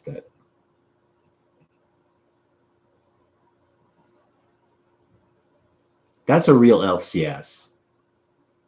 No charging of the bags and boards. They charge like 20 cents for bags and boards now when you get raw comics, and I'm just like, seriously? And there's nothing you can do about it. You have just like, well, do I really want to take this book out raw? No, I gotta buy a bag. I gotta pay 20 cents more for a bag and board, right? And that's not customer service, man. Come on. Just, you're buying it in bulk anyway. Just put the as a service, put it in the bag and board for your customers. Now, if you pull the books, they'll put it in the bag and board as part of it. And I guess that's what they want you to do. They just want you to get you to have a pull list, right? Which makes business sense. So yeah, I mean, that's where you want to get customers, right? To consistently on a month-to-month basis buy the books that you like. That's great. But for the guys like me who don't want to do a pull list, who aren't really interested in modern books, or getting a book, reading it, and being disappointed, this is another way of looking at it. Yeah, for me, it's like I'll just go back in time and get the books that I liked in that. It's kind of like toys, you go back, you want to buy G.I. Joe. I don't want to buy, well, like what was big in the 90s as a kid? Like Power Rangers, Mighty Morphin Power Rangers, right? Kids love that. Or Dragon Ball Z in the 90s. Those were the two big, like, kids, like, cartoons, right? Do I go back and collect that stuff? No. But do I see, like, why people collect that stuff? Yes. Those are generational. Like, you grew up watching that as a kid and, like, pretend fighting and all that stuff. No value for whatsoever for me. Mighty Morphin or but Teenage Mutant Ninja Turtles, G.I. Joe, Transformers, that's my jam. And I know Comic Mag Musings, you're only 2 years my senior, so I know you had some G.I. Joe, Star Wars, and all that stuff. And that's your jam as well. I think that's what separates us, what separates generational collectors in terms of what rings true for them. But if you look at my wall back here, this is my jam right here, right? You got some Neil Adams, you got some Jim Lee, Todd McFarlane, Frank Miller, Deadpool, some Joe Madureira art, and I don't think Joe Kelly did the story on that one. Some random story there. Jim Lee, David Nakayama. He's more modern. I just love that cover and his artwork. That's before my time, but C.C. Beck, you gotta love his art. So it's just kind of a mix of older stuff that I like, and then again, 90s is kind of where I now I appreciate modern books. Don't get me wrong. I think like there's a lot of collectability in modern books as well. For me, though, I think if I have a sweet spot, books I like that I want to add to the PC, there's not going to be one single modern book in there that I want for the PC. It's not like I pick up, look at this, I got, I got Strange Academy #1. This is going right to the PC. No, that's for sale or trade to get books I want. And again, thank you for noticing that the books I got, the books he got, I think he's probably younger. He's a younger collector. So the books he got, these are probably books like, wow, I'm getting all these like cool keys, and this is the stuff I want to add to the PC. Maybe the PC books, maybe he's just waiting to, sell them at some point when they spike. Whatever the reason, he got what he wanted and I got what I wanted. And so at the end of the day, that's really what a good trade is, right? The two parties are happy. Well, I mean, in sports, no. In sports, you have winners and losers for sure in trade. But in comics, it's a very subjective thing because from a value standpoint, I guess it's not. You can have a winner or a loser from a value standpoint. But I think from just collectability standpoint, like hobby standpoint, there are no winners or losers, right? But that shouldn't refrain or stop you from commenting on this video and saying who got the better deal. But I think the consensus is, from what I'm sensing from my the feed here, is that we both got made out pretty well. So, but everybody has their opinion. So let me know if you think, and be honest. It's you're not going to hurt my feeling by saying, dude, you got gypped, or anything like that. But yeah. I mean, the part of me does recognize, like, again, 2, 3 years from now, maybe even as far as like a year from now, 2 years from now, in terms of value, he will definitely make out better. Just because the books I traded him are already modern keys. They're already like highly sought after modern keys that really haven't seen their best days yet. They haven't seen their best days yet. So um, that's, and I'm actually, for me, I'm looking forward to that day. I'll probably be like, wow, kudos to him for really having foresight, because I think he does have, Craven Hunt's Comics has a good eye for comics, because he went right for the big books. So um, that's great. That's great. And for me, I collect what I like, and it's not. Yeah, sometimes I think, hey, is your collection going to be worth anything 10 or 20 years from now? Who knows? Maybe it'll be a slow burn, I'm sure. Because I know if you go after some of these, like, if you put the money into some of these big books, those big books you'll see gains in. But uh, this mass produced stuff that where my sort of soft spot is, yeah, you'll see some gains here, some growth there, but uh, they're not considered treasured books. So that's fine. I'm happy with that. I'm happy with that. What's a good example of, like, this is a perfect example. This is a perfect example of a book I love. Love the Spider-Man. Number 4. Okay. It's a Stan Lee signature, but I'm just saying, like, even if the signature weren't there, this Web of Spider-Man, this John Byrne cover on a Web of Spider-Man run that I read and loved, like Greg LaRocque, man, his artwork in this and the stories in Web of Spider-Man were just friggin' incredible. Okay. And this is a solid Copper Age book right there. Web of Spider-Man. I know all of you Copper Age collectors are like, that's the big book, right? That's what everybody was buying. Everybody was buying Web of Spider-Man. Everybody's buying Spider-Man. Everybody's buying X-Men. Those were the big books of the Copper, right? The best selling books of the Coppers. So you got a great cover like that. Sure, it's a dollar bin book, but I'll buy a new Stan High grade copy of that dollar bin book all day long. I knew it, dude. I knew, you're just 2 years older than me, so I know you played with He-Man. I know you played with Voltron. You probably Robotech, right? Robotech guy. Or what else was big? Thundercats. Where's my Thundercats book?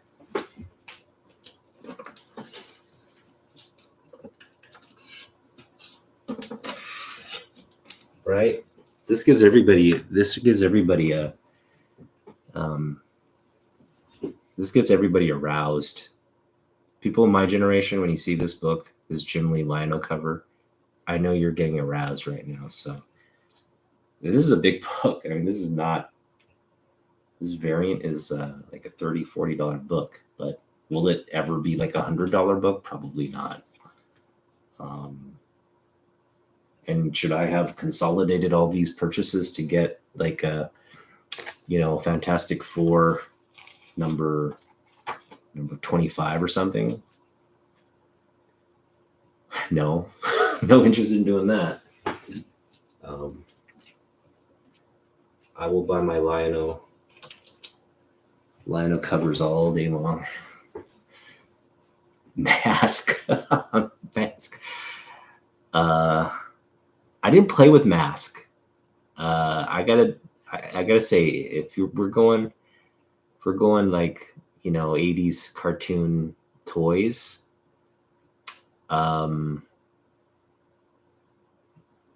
Yeah, I didn't get into Mask. What was the other Mask? I'm just forgetting what it was. It was like, was it GoBots? No, GoBots was the Transformers. It was like the competitor to Transformers, but there was a competitor to Mask as well. I'm just forgetting what it was. Anyway, there were so many of those kinds of Transformer type vehicle type stuff.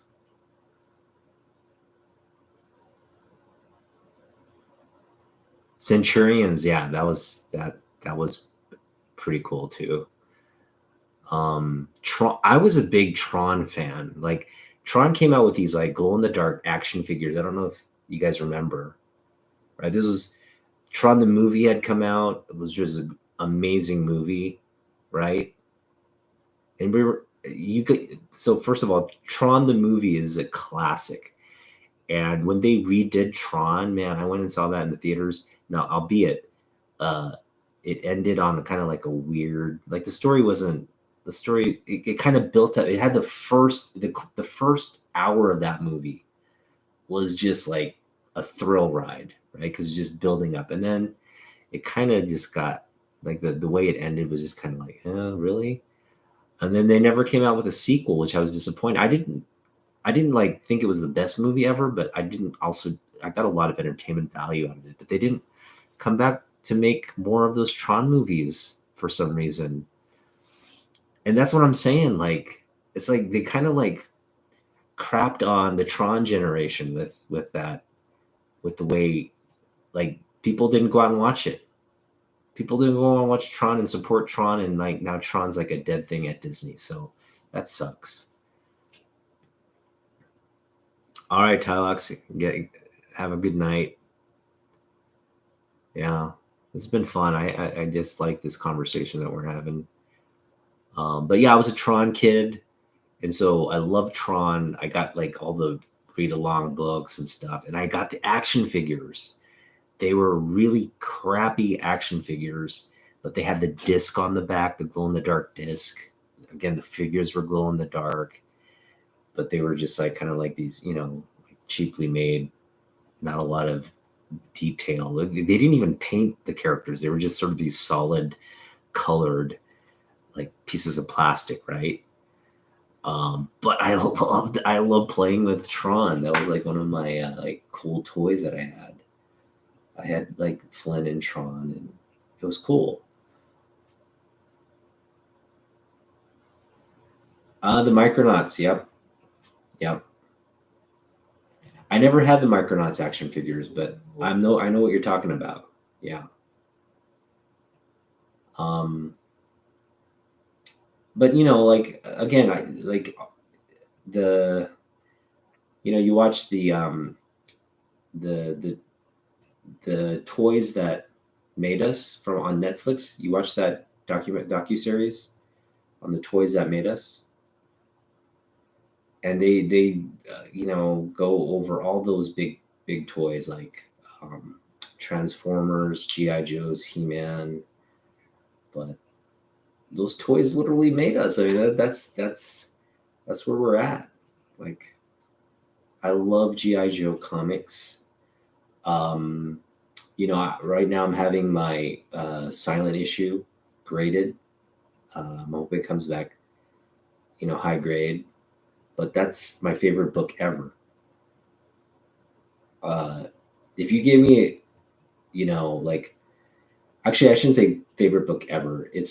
It's my favorite story in comic books. It's my favorite comic book that I've read and that I have real connection with. The silent issue. That so for me, hands down, that's my favorite book.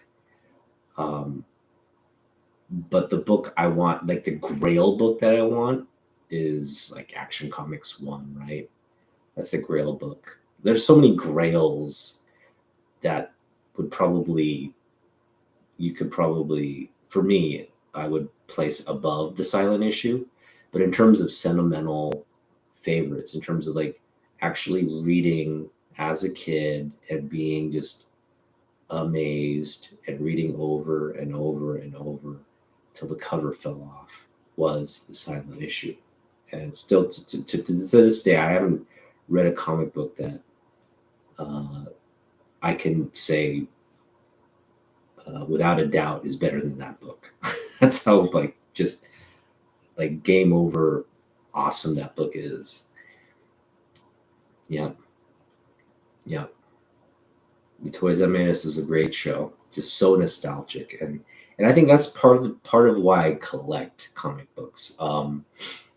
Like for me, comics were it was a hobby in the true sense of the word. Like it was an escape from like pressures at home to academic pressures at home.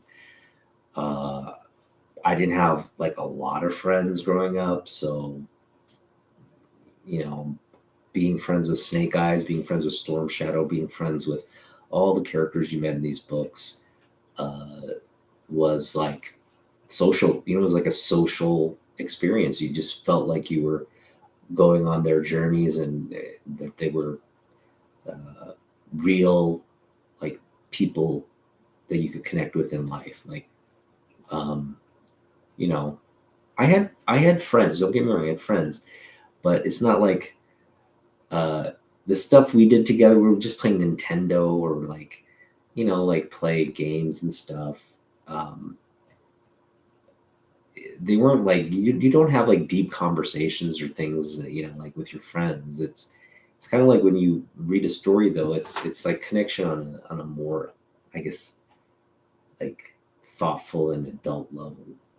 Even though they're comic books, that's kind of like where I was.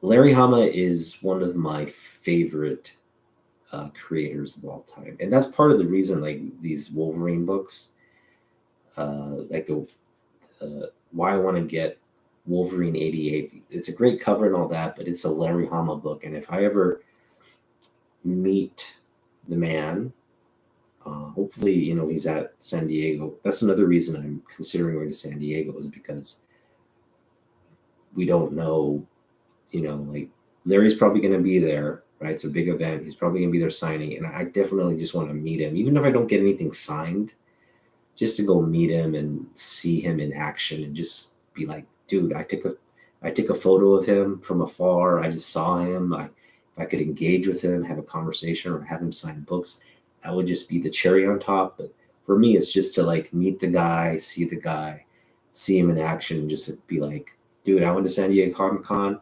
I saw Larry Hama. I saw him in action. I saw him being the legendary creator that he is in the Comic-Con setting.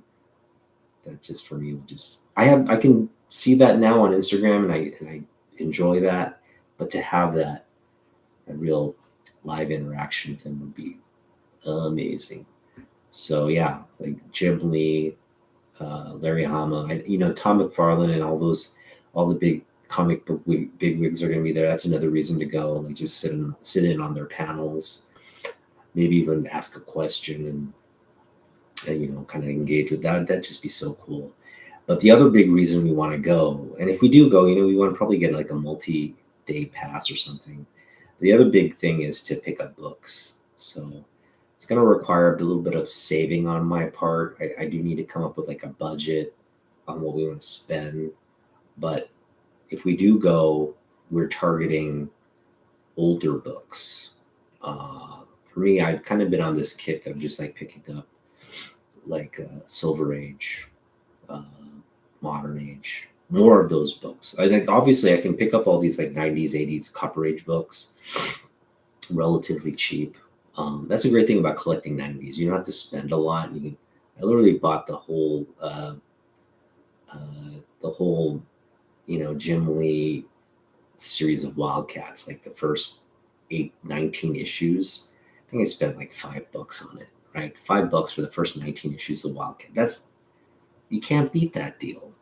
Getting 20 comics books for $5, just can't beat that book deal. And you can't do that with any other era. You can't even do that with modern books. No one's going to sell you 20 modern books for for $5.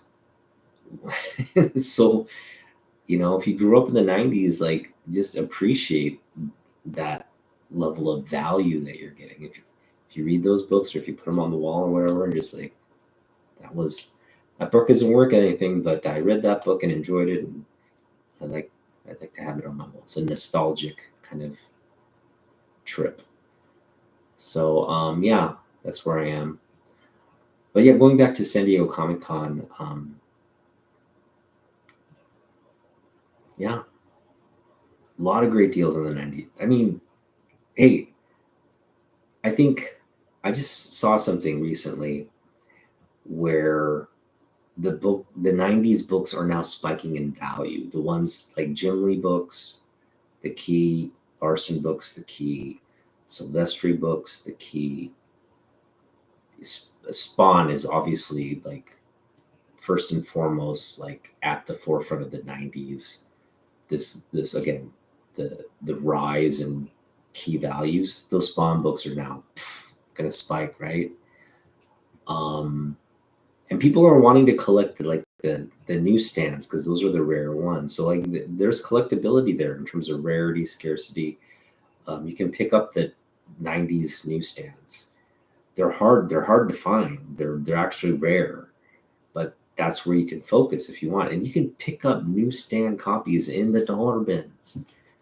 And again, it's,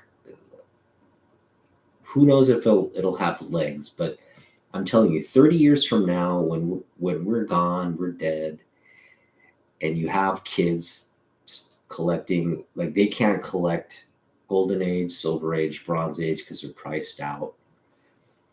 But when these kids look at comic book history, right, and they look at like, man, all this stuff came out in the 90s. That's crazy. There's this like explosion of like cool books, cool characters that came out. Dude, I mean, we call it modern age, but I've been saying this on my show for forever.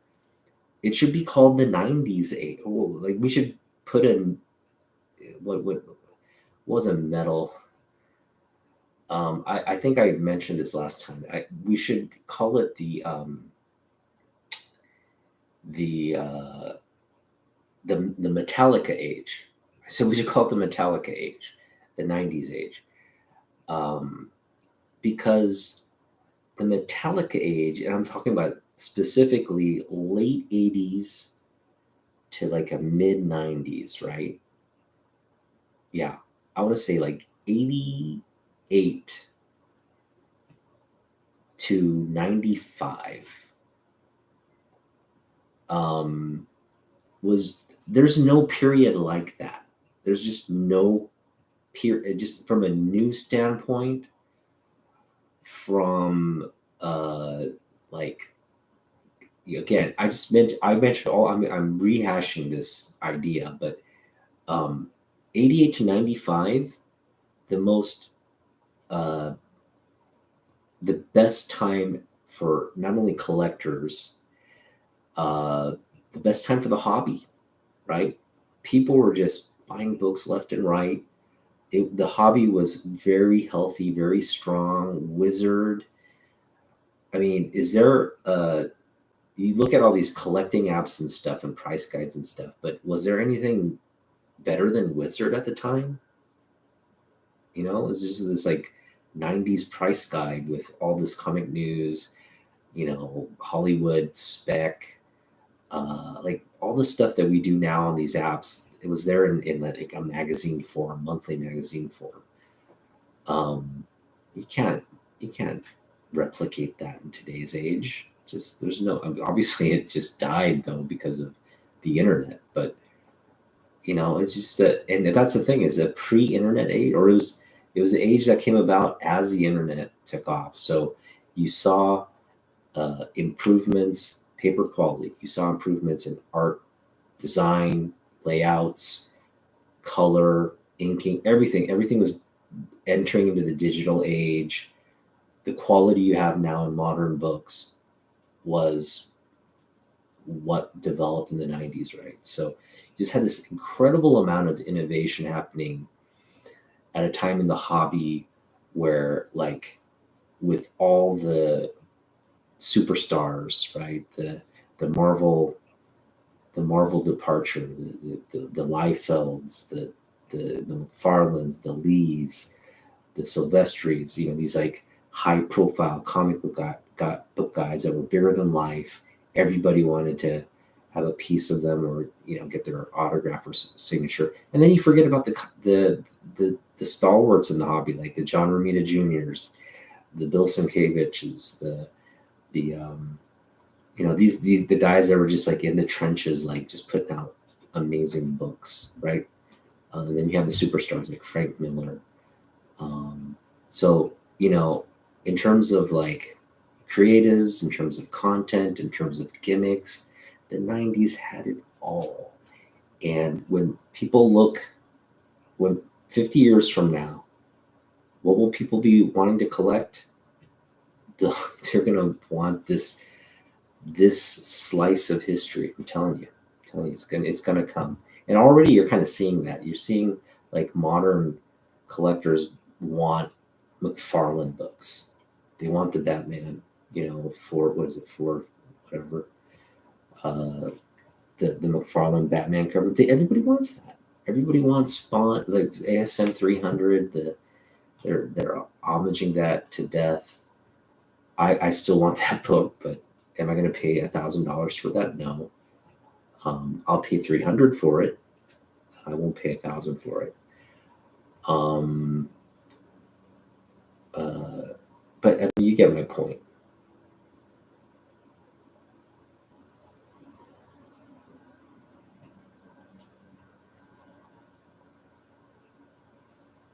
Yeah, and that disposable income, again, $20. If you can pick up 20 books for $5, you do it. You do it. And it absolutely has nothing to do with, will these books, can I resell these books, or do these books have,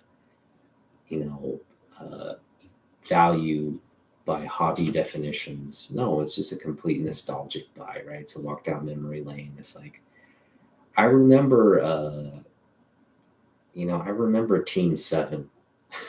It's like, it was a bad book, but I remember reading the first like 6 episodes of Team 7 and being like, wow, this is the best book ever, right? It's kind of like that. What are some other, like, in retrospect, bad books? Can you think of any, Comic Man?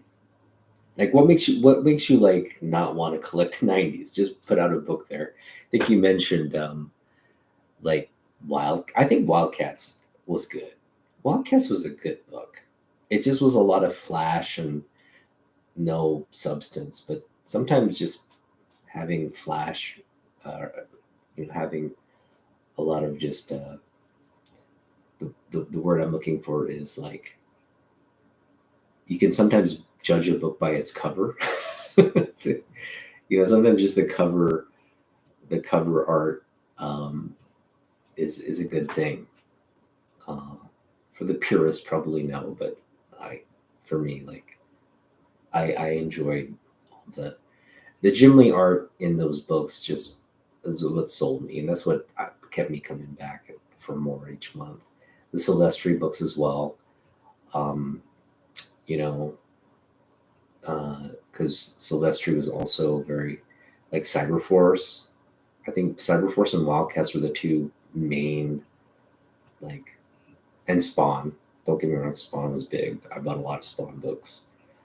The Gaiman Spawn with the Angela, man, that's just one of the best. Some of the best storytelling and like in terms of the medium, you can't do it better than McFarlane, Capullo, Gaiman in that run, and in the miniseries run. Man, that's genius comic book stuff.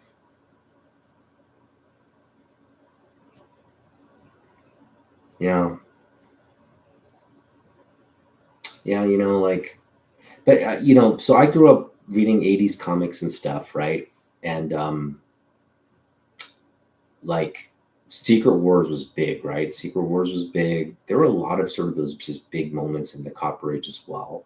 So that's the thing. Like, we can't forget about that. But why I mentioned 88 to 95 in particular, it has a lot to do with the artists that we mentioned, right? Because you have the evolution of Jim Lee. Jim Lee literally joined at Marvel in like 87, right? Late 87. So, I mean, I'm just partial to that, his era, because I think his presence in the hobby, it created this culture there. Like, man, these guys, these artists, they're really at the top of their game. They're doing something in comics that's never been done. Like, McFarlane, Liefeld, these Marvel guys, right? But the reason I mention this slice 88 through 95 as a slice of what was really just a revolution and innovation in comics is when you look at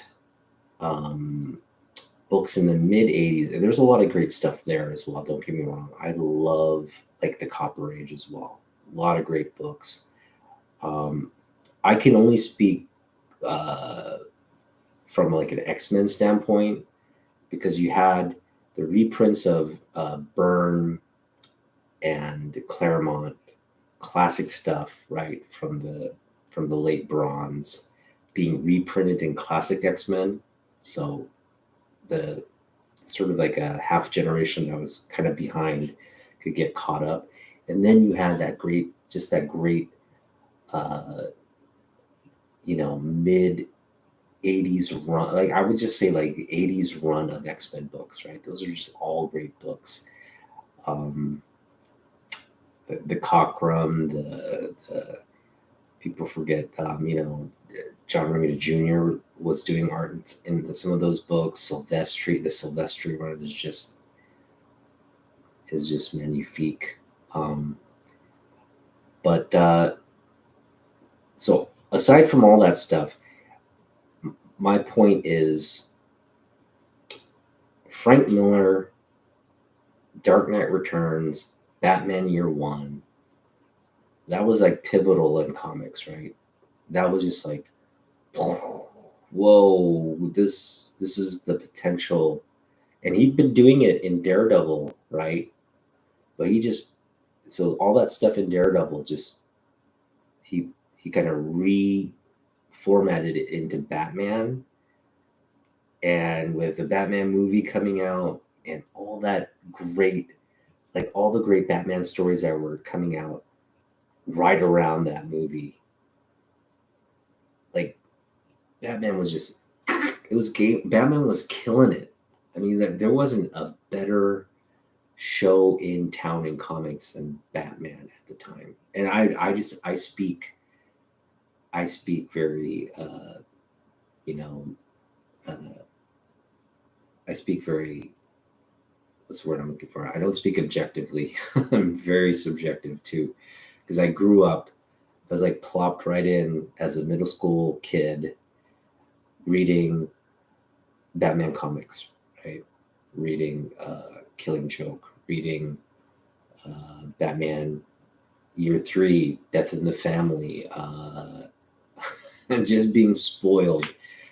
Frank Miller, just being spoiled with all this amazing Batman content, right? Mix that in with the X-Men stuff, mix that in with the Spider-Man stuff. It was just a great time to be like reading comics and enjoying and just really developing this love affair. Now, should I have been reading some of those Batman comics in middle school? Those are pretty violent, like The Killing Joke. That was a very violent book. I probably should have been reading that in 8th grade or however old I was, but man, was it a great book. Man, was Dark Knight Returns an amazing book. And that's what I love about modern books. You have modern books now because of what was established as a precedent. It's like you have to outdo that, right? If you're coming in as a writer and you can't outdo that stuff there, that's hard to outdo, by the way. but that's kind of what you're targeting, right? You're always striving to be like, I got to do it better than that guy. And and that's what you have in a lot of the modern stuff. You have great,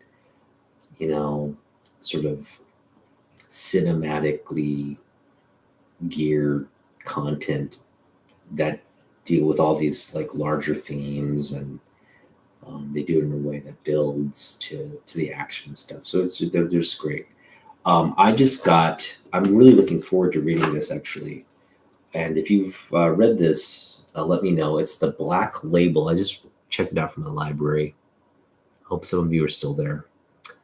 I just checked this out from my library, and it's The Dark Knight Returns, The Golden Child, and the art looks incredible. Okay, the art looks incredible. This is a deluxe edition, and I'm very intrigued by this female. I'm assuming it's Bat Girl or Bat Woman. Who knows? Maybe it's just a female Batman, a different version of Batman. But there's all these like characters that I just want to get to know. And the art looks amazing. It's Frank Miller? No way.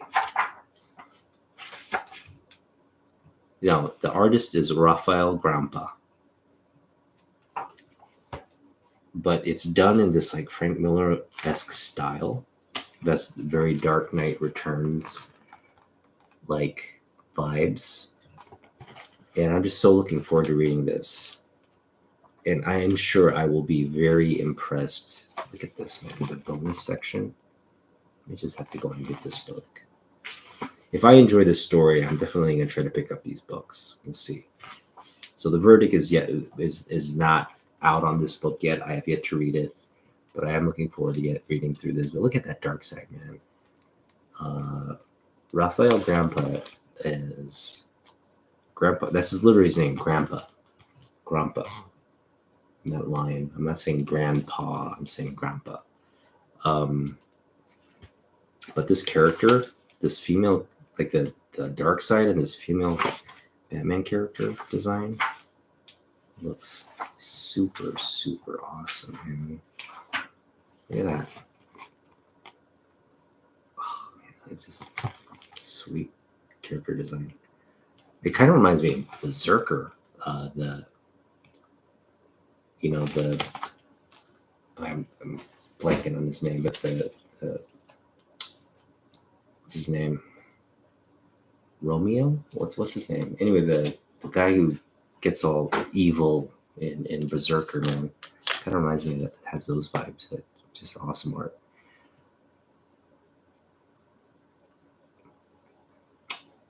Yeah. Again, I'm fine with people who collect books and want to have that tactile and like read through the books and all that. That's great. Just don't do that with my books, please. I'd like to keep my books preserved and go to library. If I really want to read a story, just go to library and pick up a bound edition. Or just even read a digital comic. Digital comics are fine. You can actually zoom in on the panels, and it feels, ultimately what it is like when you read a comic, you're just going from frame to frame. And I like to sometimes read comics with like instrumental music that I think, because that it literally plays out, like the action will play out with the music, and sometimes that helps reading as well. It definitely drives the rhythm of the action if you have it metered to like music. So that's just a recommendation. I'm sure that a lot of you do that. If you don't, try it. It does help with the paneling and the movement of the story. But that's what you love comics, right? It's like this. There is a rhythm to the frames. Like, you're not just reading it like and staring in a box. You're like boom, boom, boom. There's a progression in the frames, and the action moves, and then again, there's no medium like comic books. Like reading a novel or just staring at art on the wall. They're fine, but you get the best of both worlds with comic books, and that's why I think, people who, this is what's great about the, all you guys that follow me and follow me on this journey and the check in time to time, like, and that's why I appreciate you guys, because we speak the same language. At the end of the day, what we like may differ. What we read may differ. What our opinions and thoughts on certain things will definitely differ. But the common thread in the comic family is our love for these books, our love for this medium. And that is universal and won't change. And it's a larger American cultural, foundation. I think Silver Knight Kyle, he's probably asleep. It's well past his bedtime. But Silver Knight Kyle, what I appreciate about that dude is, first of all, he collects stuff you've never heard of, because there's stuff from the 20s, there's stuff from like last century, or not, I shouldn't say last century, like 2 centuries ago, right? From the 19th century. He's collecting stuff that literally like our great-grandfathers probably, like great-great-grandfathers probably enjoyed, right? 3 or 4 generations before were like Charlie Chaplin stuff, like Charlie Chaplin comics. Come on, could you even fathom that there was something like that? Yeah, because he was like the Deadpool of the 20s, right? And so yeah, there was a Charlie Chaplin comics. Of course there was. There was also something called Little Nippy or something like that, which to me, absolutely, I don't even know what that comic is about. But to people who grew up, during the Depression, Little Nippy is what kept them entertained. They'd read Little Nippy and like forget about being poor or destitute or whatever, hungry, all those things. So I appreciate that dude because he knows his history. He from a historian standpoint, he understands this history and culture that we just have a connection to a portion of. He kind of sees the bigger picture and understands, hey, this is the progression, this is the history, and these are why these eras, in this era, this is what's of value. This era, this is what's value. And I can only speak to, again, my slice of the era. I'm not going to try to go be an expert on the 50s or 40s. I mean, that's fine. I think people who collect Golden Age, people who collect Silver Age, and they really study and do all that, that's good for you. And that's what you should be doing if you're really passionate about the hobby and doing it. I'm just a lay collector. I don't spend a lot of money on books. I'm lucky if I spend $20 in a month, probably not even that. But I'm still able to pick up stuff I like and stuff I find, to me, it holds a lot of value. Even a great Silver Age book like this, I picked this up for $2. Silver Age Kirby Lee book, king size special. Got a retelling of the Mole Man, retelling of Fantastic Four #1. Okay. Got a great Doom cover there. I don't know how I got this for $2, but it's a Silver Age Kirby Lee book. $2. That's just ridiculous to me. But you can pick up deals like that. So for me, I do pick up what I like. I also do understand what's valuable. I'm not going to have what I grew up liking and collecting. I'm just going to stay in my wading pool in the hobby, and I'm fine to do that. I'm not going to swim to the deep end and overextend myself. But I think One thing I am looking forward to, and this is I've talked about this on my channel many times. Oh, great. Marvel Unlimited.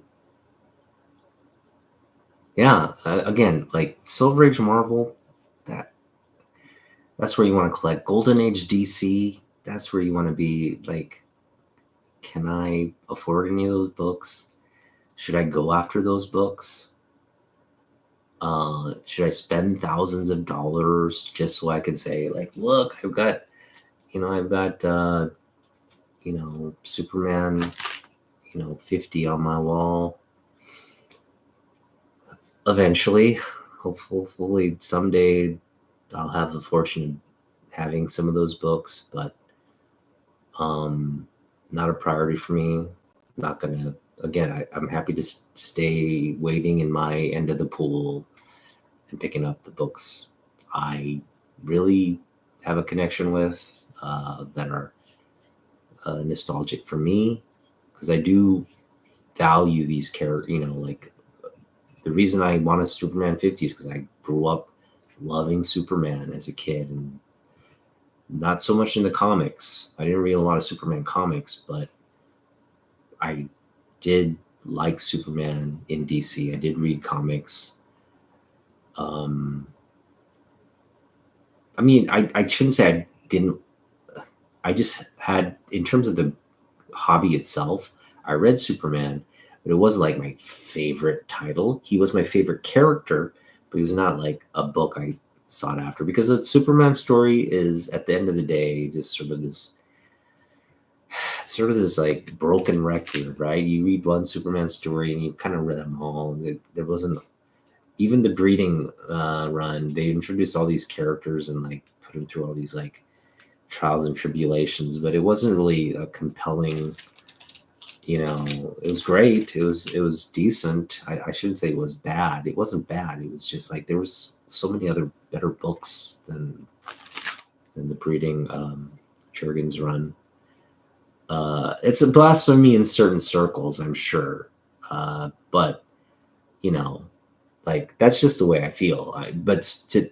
But if you told me to like pick your favorite character, Superman's hands down way better than X-Men, Wolverine, all these guys. Like Batman, even Batman, Superman's way better than these guys. So hands down, Superman's the best, because the character transcends any story or any like slice of history. He's just he it's our Superman represents our hobby. Little Nippy, no one wants to collect Little Nippy, as great as it probably was in the 20s. Everybody in our hobby understands the value and appreciates Action Comics 1. Okay.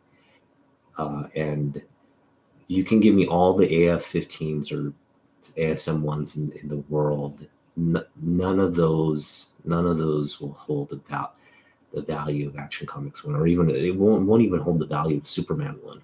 Okay. That's how passionate I am about Superman. But Superman is like difficult. I mean, I'm picking up like late bronze, maybe some silver age Superman. They're actually pretty easy to get. You can get bronze age Superman relatively cheap. You can also pick up Superman and like Silver Age stuff relatively cheap. Like there's they're like $20, $23 books for like mid to low to mid grade, low to mid high grade, I guess. That's great. I think there's a lot of value there. All right, see you, man. Thanks for hanging around and chatting. I feel like I'm just like uh, chatting to myself now, but this is a long video, so we're just gonna keep going. I'm having fun. I'm probably gonna do for 7 more minutes, and then we'll call it a night. So other kind of musings. So yeah, I guess this whole rant and is just it's kind of overstated, like collect what you like. But that's essentially what people should do. Collect what you like. If you read a story and you like it and you want to read the next one, do it. Doesn't matter if like people in the hobby are, and that's the thing about this hobby. It's like, it's easy to kind of look at what the hobby puts value on, and then kind of adopting that, saying like, wow, that's a $20 book. I'll pay $20 for it. It's easy to fall into that. And then you end up just with a bunch of books that you, at the end of the day, you're just like, that's a $20 book, but I don't really like that book. Like that's kind of what happens if you're influenced, right, to do kinds of like pick up stuff and FOMO and oh man, I heard that there's spec value to that, so I bought it. Like, like for me, I don't think I shouldn't say that. I've read Doctor Strange comic books, okay? When Doctor Strange came to the X-Men, I had to read that book. I had to read about Doctor Strange. Nothing wrong with Doctor Strange. If you're a Doctor Strange fan, this is not a comment on you in any way. I haven't seen the Doctor Strange movie. What is it? Whatever Madness, and Strange versus Madness or whatever. I'm not really a Doctor Strange fan. Okay, didn't read it growing up. Had no interest in reading it, and I had to just read about him because he was in the books I read. Like he would just show up randomly as part of the Marvel, and you had to do that for all kinds of characters. I could say the same thing about Iron Man. I had to just put up with Iron Man because he would show up every now and then in a Spider-Man book or in an X-Men book, right? Did I read Iron Man? No. Did I even Incredible Hulk? Right? I read a lot of Incredible Hulk just through like passing, and that's the thing about this hobby. Like, there's so many great characters, there's so many stories, and you really just whatever you connect with and you follow and you gain. Like, if you've done it with the entire Marvel universe, kudos to you for having a good family that could buy you all the comic books that you wanted. But I grew up poor, and I didn't even have enough money to pick up every issue month to month. I had to really kind of like, my mom was like, I had some money and my mom was like, okay, here's some, if I could save up some allowance money, I would selectively pick, because I couldn't do it every month. So I had to selectively pick, okay, this looks good. I'm going to get this month. And if that was good, I would definitely target like a continuation. I would definitely target that. So that's kind of how like, my love for comic books began. And so when you have a targeted approach like that, you can only focus on the characters. And I wish I had had a bigger budget and had more money and things to spend, because I would have gotten every book: Silver Surfer, Thor, Hulk, and then that would have been, I would have had more friends, right, to play with and all that stuff. I had a bigger collection and all that. But unfortunately, I could only focus on a few books randomly throughout the year. And where I landed was like Batman, X-Men, Spider-Man, Superman to a degree. What are some of the other books I picked up? I think I picked up I would pick up some Dark Horse books as well. I remember having like Batman Predator. I remember having like the Aliens books from Dark Horse. What else did I buy? I bought all the Batman stuff. I bought Batman Grendel. I bought Batman Judge Dredd, that kind of stuff.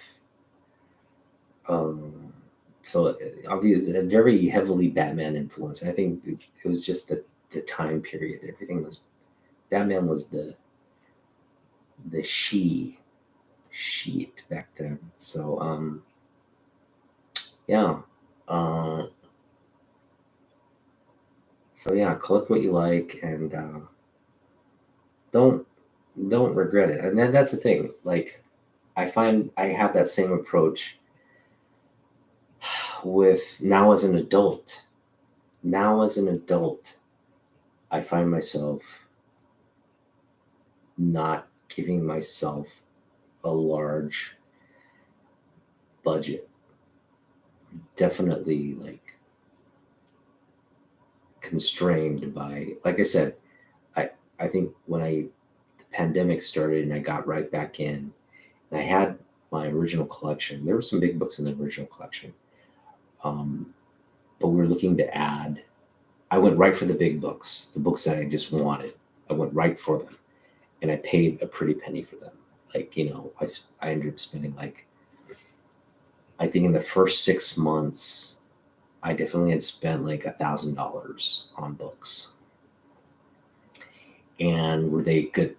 Were they all great buys? No, I think I overpaid on some of them, but on I think looking now and where those values stand, I still think I made out pretty well because those books have now spiked since over the time since I got back in. So investment wise, yeah, I think the $1,000 I spent, uh, definitely a lot of value came out of it. I also spent a lot of money on books that I probably shouldn't have.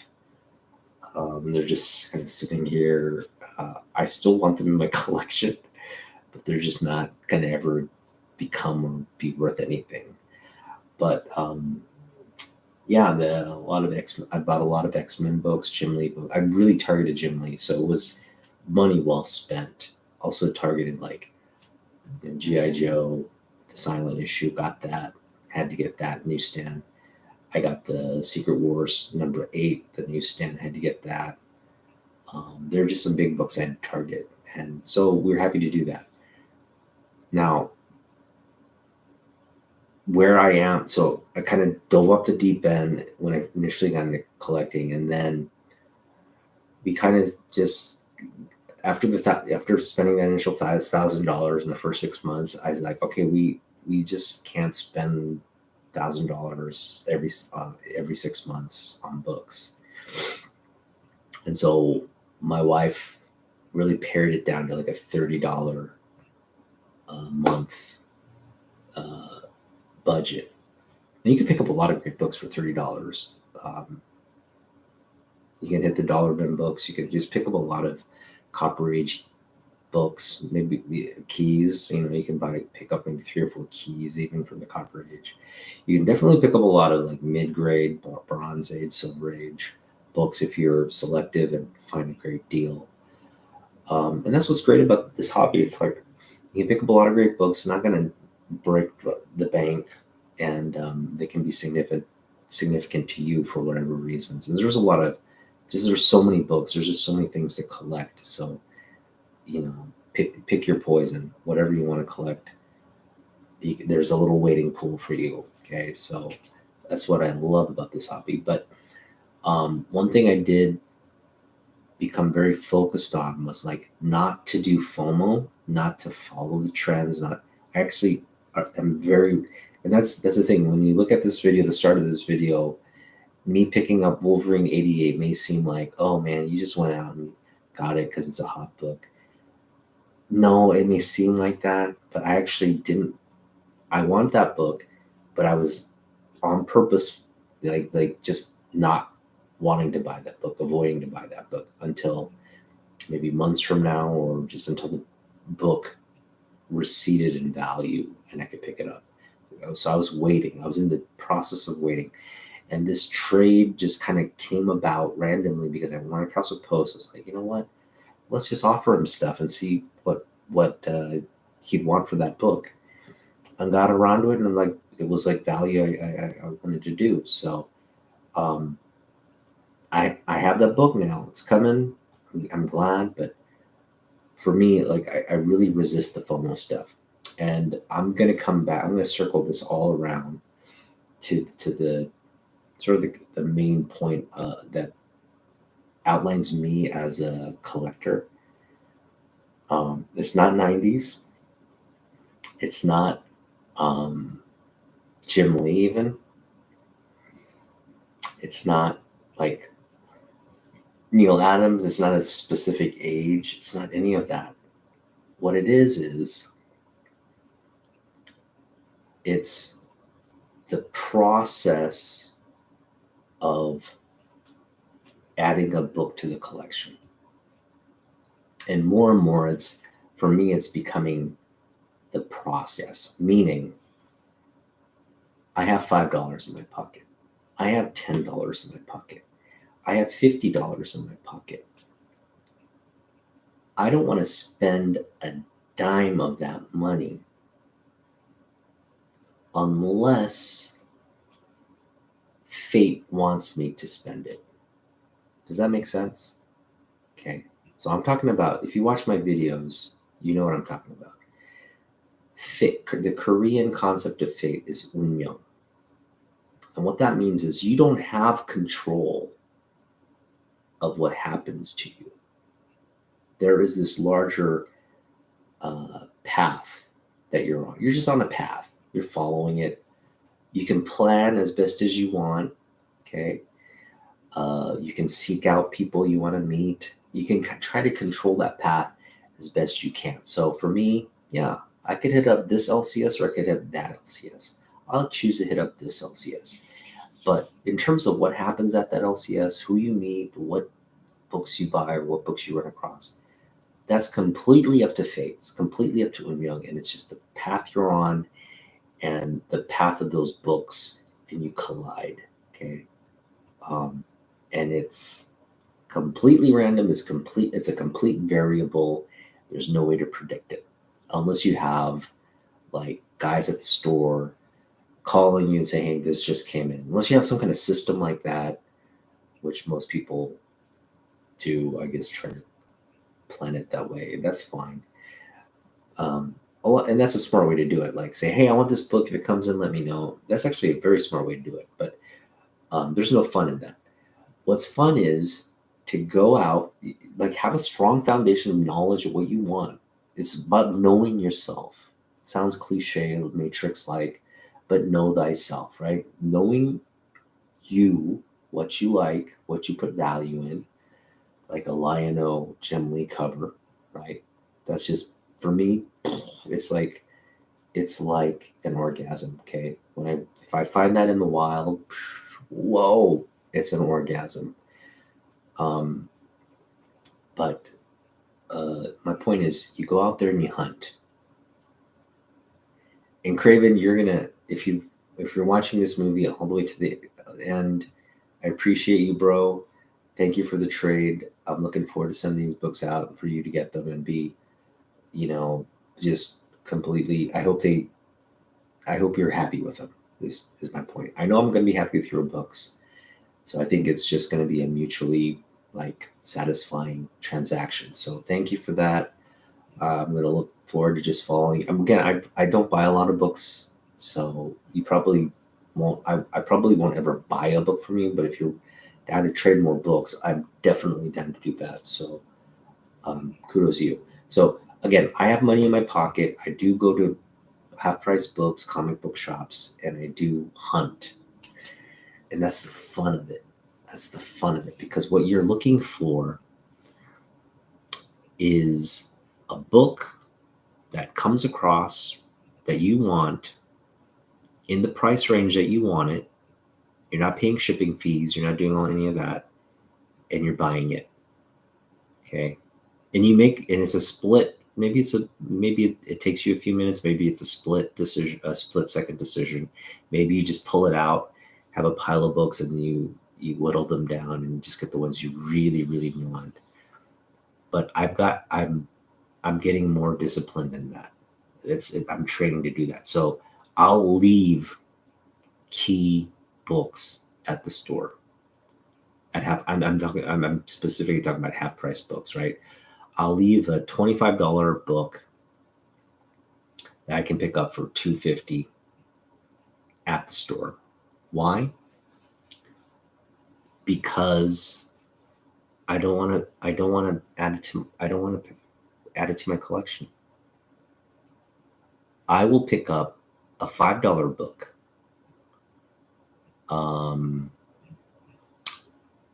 That's worth about $5 or $6, maybe $10.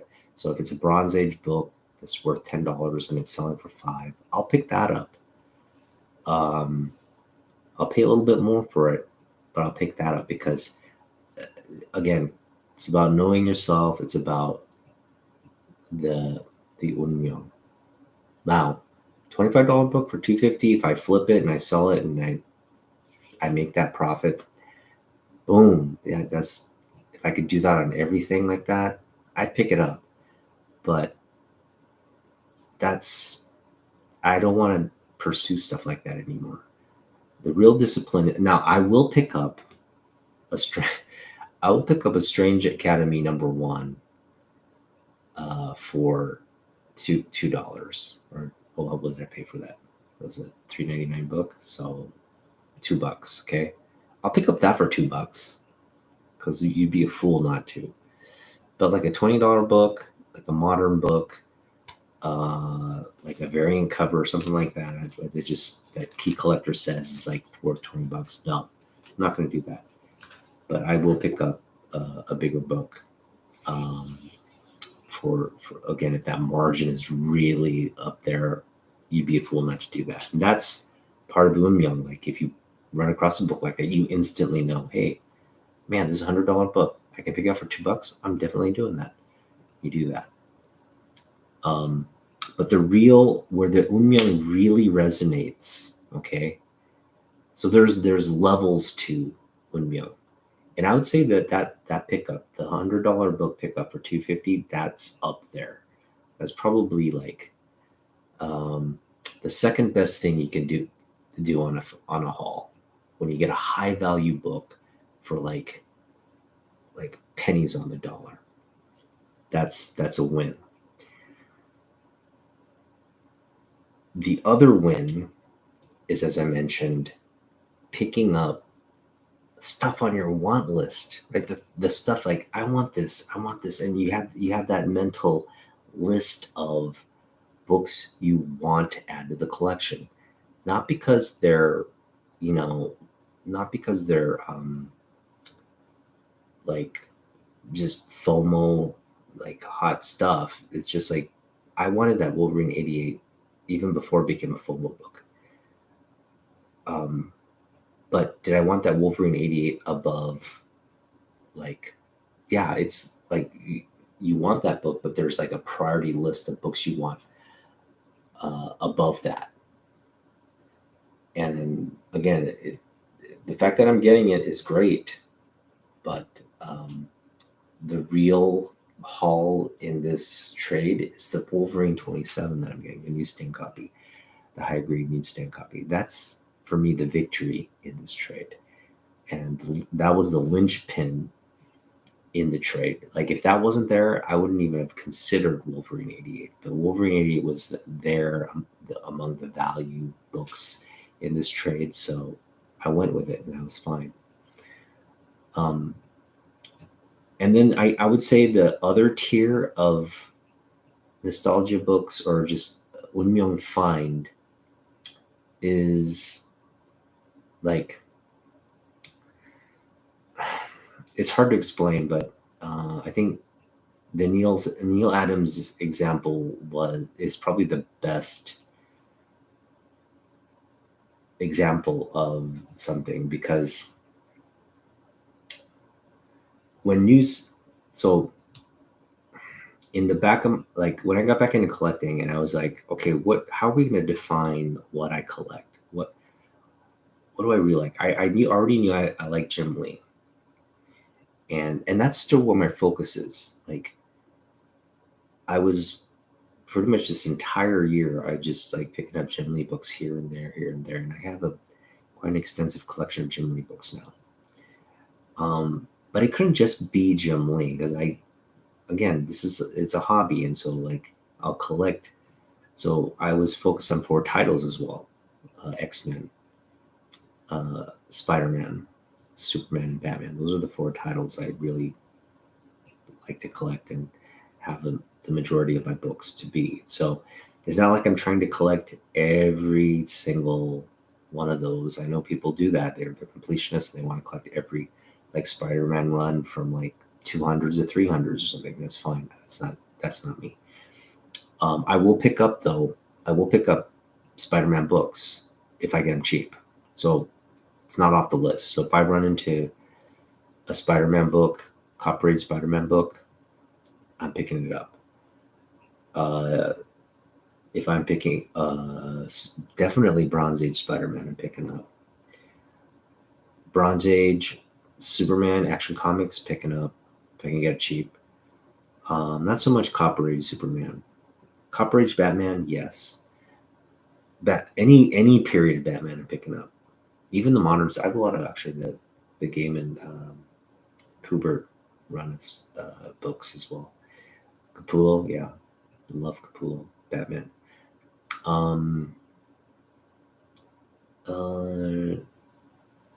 So yeah, getting back to like the Unmyeong, things will happen in your life. Like the firstborn, my firstborn, he's born September of 2019. Okay, so for me, I've looked up all the books from September of 2019, and I have a list because I want to get him his birthday comic. So it's as much for him as it is for me. I'll keep it for him till he gets to the age where he can appreciate it. But for me, it's about picking up his birthday comic. But I don't want to. I'm not going to hop on eBay and buy it off eBay to get his birthday book. We're leaving the birthday book to an Unmyeong find, and I'm confident. Haven't run across it yet, but I am confident I will pick up that birthday book for my son on a new. Maybe it'll be on a. Maybe the forces that be are waiting for my son to be of comic appreciating age when we go out on a hunt together, which is something I hope we can do. But we're going to find that book, okay? And it's going to come to us via the Unmyeong route, and I have confidence in that. But also, so the big part of it is resisting the urge to just jump on eBay and get a book, and having the patience and the faith that these books will come via the hunt, and that we can talk down the price, and we're always going to get it at a price that we feel is fair. Okay. And that's, if you watch my videos and you see the value that I pick up, and that they're all targeted value pickups, and I'm just like, yeah, I've been meaning to have this collector. You'll see those moments like, I can't believe I picked this up. It's something I've been wanting to target. I'll even say like, hey, this is what's on my list next. And like in 2 weeks, oh my God, can you believe it? Unmyeong, it brought it to my, and so like, it's almost like magic, but it's like things happen to you. You want a book, or it puts it on your radar. You're patient, and it happens. And it happens time and time again. So I know not everybody, you probably watch this and be like, man, that, I'm not going to do that. What's the fun in doing that? But until you actually experience it and see it happen, and again, not every comic hall has book. I'm adding books, to be honest, like they're not PC books. They're just keys or value books that I see potential to sell, trade, and work up. They're not books I want to leave there, right? They have collectability, and that's part of it, like selling and all that stuff, speculating, selling. That's all part of the hobby as well. Nothing wrong with that. And if you run across it in Unmyeong, that's fine. but where that real ecstatic like high that you get, that rush of adrenaline and dopamine from, which is why we collect. Okay, whether you're getting that from reading the story, whether you get it from, oh my God, look what I just got for $2. You know, what I got for $2. I don't even collect Lee and Ditko. Sorry, Lee and Kirby. I don't even collect Lee and Kirby, right? It's out of my realm. Do I want their books? Do I appreciate their books? Yes. I mean, I did mention, Lee Ditko, early Spider-Man is like kind of a yawn.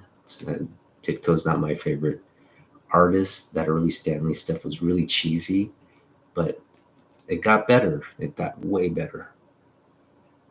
Hey, Young, what's up? I've been at it. I've been just ranting for hours now. It's like I'm gonna go for another 15 minutes, but I'm basically talking about Unmyeong books, my Unmyeong approach. I'm gonna go for it. So, yeah, over 1 hour. Just felt like talking, going over the train. Yeah, 2 hours. It looks like. That's good. I need longer content. I figure this is a good way for people to get to know me. But I just went over the comic book trade I did. 4 books I'm trading away. I'm getting 11 books back. I just went over that. Packaged it up for my friend, my newfound friend. He's getting these books, and I'll unbox that trade when I get it. We'll just go over the grade. That's going to be a fun. I'm really looking forward to getting those books. It'll be fun. Yeah, no, this is not it. This is in my collection now. But I'm just going over the thrill I get from my Unmyeong hunts, the hauls, and this is what we enjoy about the hobby. You got to keep this in mind. The way our hobby's set up, the fact that there's this long box or short box of comics, right? And the fact that we are notoriously bad at organizing and keeping books in order and stuff. So you have these like little microcosms of libraries. That's what it is, right? Essentially an unsorted library. You're going with your whatever money you have, which is your library card. You go to the Unmyeong library and you pick out and you run into a book and you check it out forever. And check out that there's no fine. You just you pay for it. It's in your library. It's in your personal library now forever. And that process is a very rewarding one, whether you're doing it specifically with books that you're targeting in mind, and you go and you pull out those books, which is the fun of a Comic Con, right? Everybody goes in with a checklist of stuff, and you're very focused on picking that up, and that's what you have the money there for, and you pick that up only.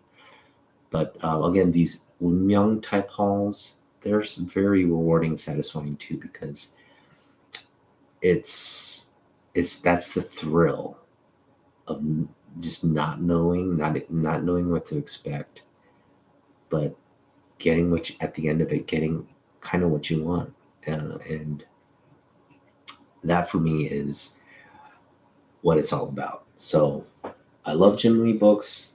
I love all this stuff, but what trumps all of that and what makes this hobby so wonderful is the Unmyeong haul, the Unmyeong hunt, the hunt. So it's just a fake. I'll put it. The Unmyeong, what it is, it's just your destined hunt. Your destined hunt. That's just probably the best way to paraphrase it. Unmyeong is the destined hunt, and the destined hunt will always have a good outcome if you stay true and patient and know yourself.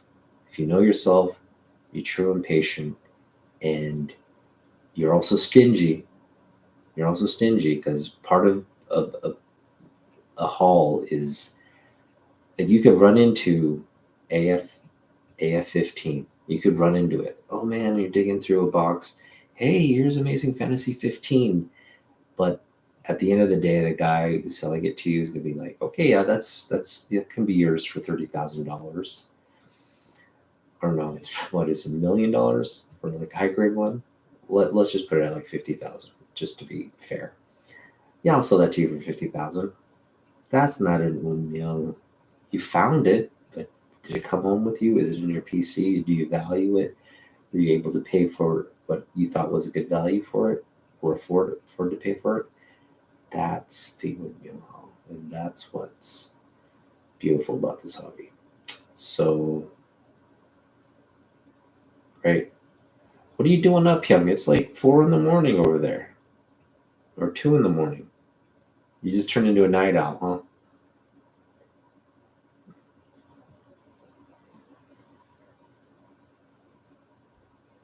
All right, well, enough of old man ranting for me. Oh, you're back home now? Back in Virginia? Oh no, you're in Oklahoma still. Yeah, Oklahoma City. Okay, so you went to Tulsa and you okay. Well, yeah, I'm probably gonna unless there's something you want to talk about. That's cool. Yeah, I saw you. They're watching. You guys were doing like sports card stuff. How was that? Did they give you any like signed baseball or something?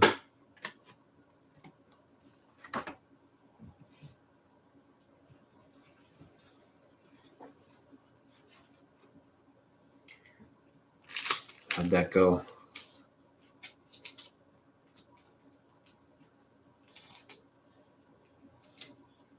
You want to jump on? I can jump on and talk comic books. All right, I'm gonna jump off here. All right, thanks guys for watching. Again, this was a great trade, and I just kind of covered my philosophy on my collecting journey, what I collect, uh, my passions, um, and my approach, the Wunmyung approach to collecting. And it's a very slow uh, burn, very slow, I guess, like cheap way about going about collecting. But man, I don't spend a lot on books, but I'm still able to pick up books and pick up great books. So, if you want, just watch my videos and follow my method, and hopefully the same kind of luck. I already know.